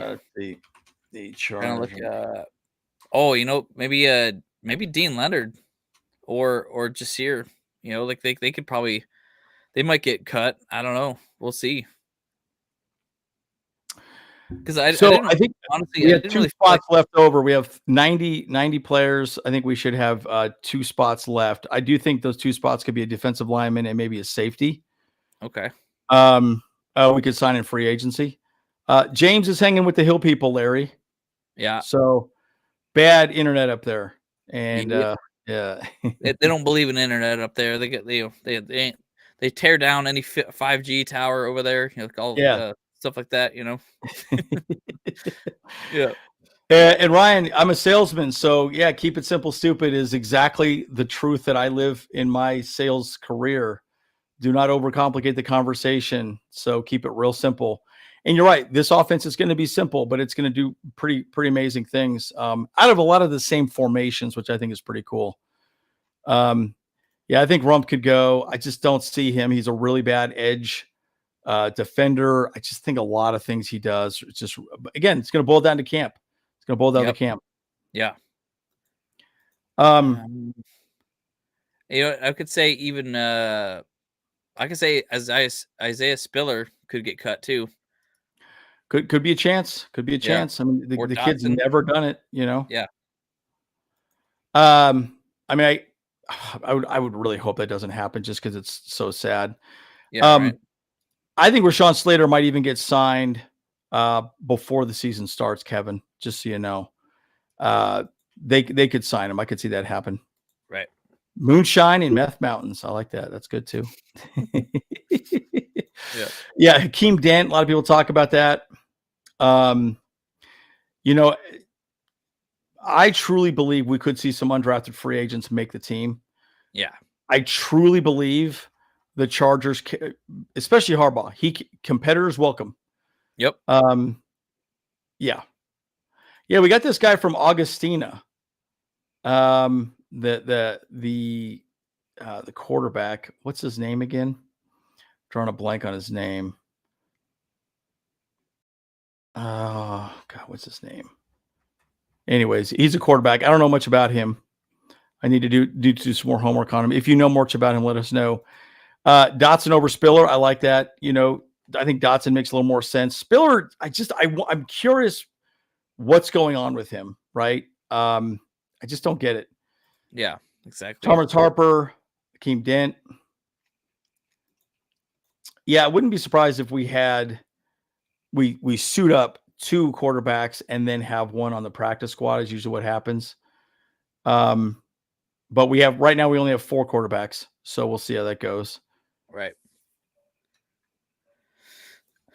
Yeah, I mean, but we're only gonna run 3. So this new guy that just came in with the undrafted Casey Bauman. There's not a chance. Yeah, there's not a chance he's gonna make the team, I don't think. I mean, I don't know, maybe not. I mean, Max Dugan, I mean, they kind of let him go a little bit too. But they did re-sign Stick. I mean, obviously Herbert's sticking around, so yeah, I mean, very, very low chance that Casey's gonna make it. So yeah, well then you got Simi Fehoko, you know, Max. I think Max is fine. I mean, the way the offense is run here, it's very simple. Easton Stick could come in and do a good enough job. To give you a good example, last year when Herbert went down, you saw how bad our offense was. Yeah. It's because everything had to be done perfectly through Justin Herbert, right? The way the offense was set up was he had to do it all. Easton Stick came in. He's not Justin Herbert. He cannot do it. And I just don't see it. I think we're keeping 3 quarterbacks this year, but I think, you know, Duggan will be just on the practice squad. I think there's plenty of room for Darius Davis. I don't think he's going anywhere. He was a Pro Bowler last year. I know Matt Money Smith said something about him leaving. He'll make the team. The new tight ends. I think Stone Smart is going to be the tight end that could go. Hakeem Dent, Thomas Harper. Yeah, I haven't done a whole lot of work on either of those guys. You know, interesting enough, actually, Ben Mason, our fullback, is also listed as a tight end as well. Correct. Yeah. So that's a very interesting situation right there. So, like, I don't know if they will. Yeah, I mean, that could actually make Parham leave too, as well, because we actually, if they're using tight ends with Ben Mason, and I think that would probably be the biggest shocker for me is if Parham got cut. Which in a lot of ways that's not a bad move, personally, in my opinion, because he hasn't really been great at blocking. He has had some good catches every once in a while, but he's also dropped a lot of balls too. And like, in being 6'8", I don't understand why he wouldn't be able to catch any dang ball that's thrown his way. He just jumps up and like he's already like 10 feet in the air, you know? Yeah, Parham's just a really bad blocking tight end. That's the problem. Yeah, and that's the problem. You know, in this scheme, they want, you know, physical people like that are going to get up in there and block, and he wasn't that way. Chicky Parham, I like that. Yeah. What's up, Carl? Hey, man. What up, Carl? Hey, we got to get them ribs. Yeah, dude, I missed you over at the barbecue yesterday, man. It was a good time, man. I wanted some of them ribs you got. Yeah, let's see here. Let's see. So this week we're going to be talking a lot more about the undrafted free agents. And we're going to talk more about that as well too. I'm going to be talking about the offense. James is going to talk about the defense, right? So And again, it'll be interesting to see what happens with Parham and Smart. You're right. I don't think they're Harbaugh guys, man. I don't think they are. And you go from a finesse type of offense, which is really what the 11 personnel spread is, to more of a power. Dude, you just want to put big bodies on the line and just move people. We were worse in the league in the offensive line on getting a push. That push rating, we were dead last I think we were 29th or 30th in the league. It wasn't even a foot that we were pushing on average. It was just bad. So the camp is going to be gigantic, and there are going to be some people going. And again, you're right. Parma's an outside player, red zone, and a baller, but he's more of a wide receiver. Like another good example, Cornelius Johnson, if he's a really good blocker, like everyone says he is, why not convert him to tight end? Shove some more meatloaf down his throat and make him a tight end, right? Put a little more weight on the guy, he could be Parham moving forward, right? So I guess that's what I'm saying. Like to me, I think I can see some people getting moved around in different positions. Like Cam Hart, I see him more of as a safety than a cornerback in the NFL for a lot of reasons. But again, I just think there's going to be a lot to be said about that. Oh yeah, the camping trip. Is he the one with the midget camp, the midget wrestlers? Is that the one we were talking about? I don't know, man. There might be a little something special if you get to go to the camp out. But I do know that they're saying that it's going to be at a group camp out site now. Okay. So there is no kind of designated quiet time after 10 o'clock, So okay, the party can keep going until everyone just starts 6 in the mountain. Yeah, 6 in the mountains, right? From dusk till dawn, baby. Yeah. Well, we're gonna have a good running game now, Ryan, and I think it's gonna be running back by committee. I think all three. If we suit up 3 running backs, I think all 3 are going to be running. Yes, and Brian, we're paying J.C. Jackson $20 million this year. Let me show you. Let me pull up over the cap. Because really? I was actually looking at I was pissed off when I saw it this year. Gosh. So we have around $10 million left over. Here, let me share my screen on this. Yeah. Because it's interesting. So let me just we'll just give you guys an idea of what it looks like real quick. Because I was actually looking at this literally just the other day. Here, let's switch it up here. Let's go like that. There we go. A little bit better. Yeah, bigger. Good take on Hart. I think he's more designed as that. So, by the way, Mack and Bosa, they restructured. I mean, their guaranteed salaries have dropped, which is nice. Again, we have 30 million. Remember, 15 million needs to go to rookies. So we gave another 5 million for DJ Chark. So that leaves us $10 million left over. I think that could be a safety. That could be a defensive lineman, in my opinion. I'm going to do a whole video on free agents. I think we could go after before the draft. And remember, guys, after the draft is when people start getting released. You're already starting to see teams release people because they're signing their rookies. And then there's UFL players we could go after, right? There's some good players out there, guys, that just maybe needed to change the scenery. They were on a crappy team. This guy Butler that I've seen on the Battlehawks, man, he's already scored 6 touchdowns. He's 6'6" tight end, very good hands. He played for the freaking Cardinals. They suck. We know they suck. And so he was a 4th round draft pick, and he's in the UFL balling out. I promise you a team's going to look at him. So let's see. So here's the 51 cutoff. Okay, Okoye is not going anywhere. By the way, Okoye is an international player. I think he's got 2 years. So this is his 2nd year. He's completely protected. So he's going nowhere. In fact, I don't even think he counts as anybody on the practice squad. He's kind of like a completely separate person that you could just grab. Let's see, Lad McConkey. Again, these are not signed, so we don't know how much money they have. Okay. This is what you want to see. Oh, this hurts. Gosh. Look at that, dude. $51 million going to dead cap money this year. 51 million, guys. Jeez. So look, these are Telesco and Staley boys. I'm paying the money for J.C. Jackson, Mike Williams, Keenan Allen, Kendricks. This is the good old boys club that we're still paying for. But you have to applaud Joe Ortiz for doing a good job of cleaning it up and looking good moving forward. Let's see what next year looks like. because there was another question about JC Jackson getting paid next year. Look at how much money we have left over for next year. 80 million. We got plenty. So I think that's why we lock up Rashawn Slater. Right. I think Rashawn's already getting paid a lot of money. We did the 5th year option for him. So, and that's where a lot of that chunk went. I think that's like 20 million right away to him. Yep. So he's locked up for one more year, but I do think we signed him to a longer term contract very soon. I think they're working on it now. Yeah. Okay. I was just curious. Oh yeah. Okay. Okay. Non-active. Okay. There's none. There's no hits then. Okay. Okay. Good. So that's why we have so much more money next year. Is that finally. So so JC Jackson, he's still in free agency. He's gonna get paid $20 million to not do a dang thing. So must be nice. Yep. But look at how much money. Real nice. Yeah. I don't think he's going to play another snap in the NFL. Look at how much money Justin Herbert's going to get paid. Yeah, let's not play that so we get clapped again, Kyle. That wasn't a problem. Okay. All right. Well, yeah, YouTube beats us up all the time, guys. So and again, why did he draft 2 tight ends, right? He already had dude.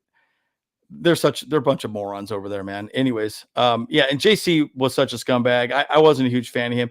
He was a character issue. He was a huge character issue, right? So a lot to be said about that, Bolt up, fellas. What's up, Bobby? How we doing? So I don't know. I do think, but again, Ben Mason, and Will Dissly are going to do really great. I think all 3 of those guys are going to be awesome. And I think there's a lot to be said that Parham makes a team just because he has more offensive value, but I don't know that Stone Smart is going to make the team because I think he's struggling, right? Yeah. He's not a good blocking tight end. Yeah. That's bottom line. And that's kind of why I think that he would be the big shocker for like the Bolt fam for sure. But I think Dalton Parham, he definitely can. I think he's on the edge of that situation there. For sure. So let's see. Rookie camp starts on May. Well, I guess it's actually May 10th or May 13th. I haven't seen yet, but it looks to me like most of it's May 13th. Can't remember. I think if you get a new head coach, you can do it a few days earlier, I believe is the rule. I know we were able to start our camp earlier because we got a new head coach. So that was another thing too. Got it. Clubs may, okay, that's right. May 3rd or 6th or May 10th or 13th. Clubs may elect to hold their 1 3-day post-draft rookie camp Friday through Saturday or Sunday or Monday with 1 or 2 weeks following the draft, right? So they can have a rookie draft. So I'm curious when that happens. So we'll keep you updated on that as well too. And then spring league starts on the 20th. So it's pretty much go time after May 13th, folks. That's pretty much when it really starts getting serious, and we'll see. But again, guys, we could see people sign from the UFL. That could happen as well. There's still plenty of free agency. People are still going to get cut. People want larger picks. I mean, guys, Brandon Ayuk from the Niners doesn't seem happy there. There's just a lot going on. It's going to be interesting. And by the way, our rookies are not signed. None of them are signed now currently, right? So curious how that plays out, right? So for sure, we'll see. Yeah. Well, we're at about 2 hours on this thing. I think we should just wrap it up. We're at 2 hours already. Oh my God, we just keep flapping our gums, don't we? Okay. Yeah, exactly. I'm like, God, we got some things to do here, bro. Shoot. Yeah, I know. It's time to go. Time to go. Yeah. Yeah. So, but yeah, I mean, solid A for our draft. Like, I think we got really amazing players. And it's going to be interesting to see like some of these battles that we're going to be now contending now, because we got 11 wide receivers. We got like a whole bunch of like cornerbacks now. I'm excited to see who stays and who goes. I mean, we got 16 people on the offensive line, for crying out loud too, man. Yeah. Like all these different players. And so it's like, this is going to be crazy. And I think that was an interesting thing too, that Harbaugh has said he's going to find the best 5 players for that position. and however that shakes out is going to be incredible. So, yeah. Well, I'm excited for that. Here would be my prediction for the offensive line: Rashawn Slater, Zion Johnson, Bozeman, Pipkins, and then Alt. That would be my prediction as it is today. Yeah, that could be good. And then everyone else is backups, right? You know, because McFadden can play up and down the line. Jamari Sawyer can play up and down the line. Right. We got Hymas as a backup center. McFadden can play center. It's going to be good. We're going to have. It's going to be good. It's going to be good. So I think our line is going to be completely fine moving forward. We're going to be okay. Yep. So exactly. A lot to be said about all that, right? No, I think it's good, guys. I think there's a lot to be said about, everything that we have going on with this team, folks. I think, the big boys are in the room, guys. We have a confident. I have loved what Harbaugh and Joe Ortiz have done. They have picked the right players. They're picking good depth. They're doing it smartly. They're not making huge contract decisions. I think the reason why they didn't go with Tyler Boyd was because he wanted so much damn money. And I think this team doesn't need as many splashy players. So getting a guy like DJ Chark for $5 million is probably about as splashy as it's going to get for a while. And guys, we're already set to get 3 comp picks next year. So we already have 9 picks set as it goes, which is great. So we're going to have 3 extra. We're going to have 4 6th-round picks next year. 4. I'll do a whole video on comp picks as well, too. I think that's a pretty good topic. People have asked me a lot of questions on, too. So, all right. Yeah, but lot to discuss and talk about. A lot of things. We're going to do videos on the undrafted free agents next week. I'm going to talk about more free agent signings. It's going to be good. I like it. All righty, guys. Well, we're the Bolt Bros. Like and subscribe. Share the video. We always appreciate it.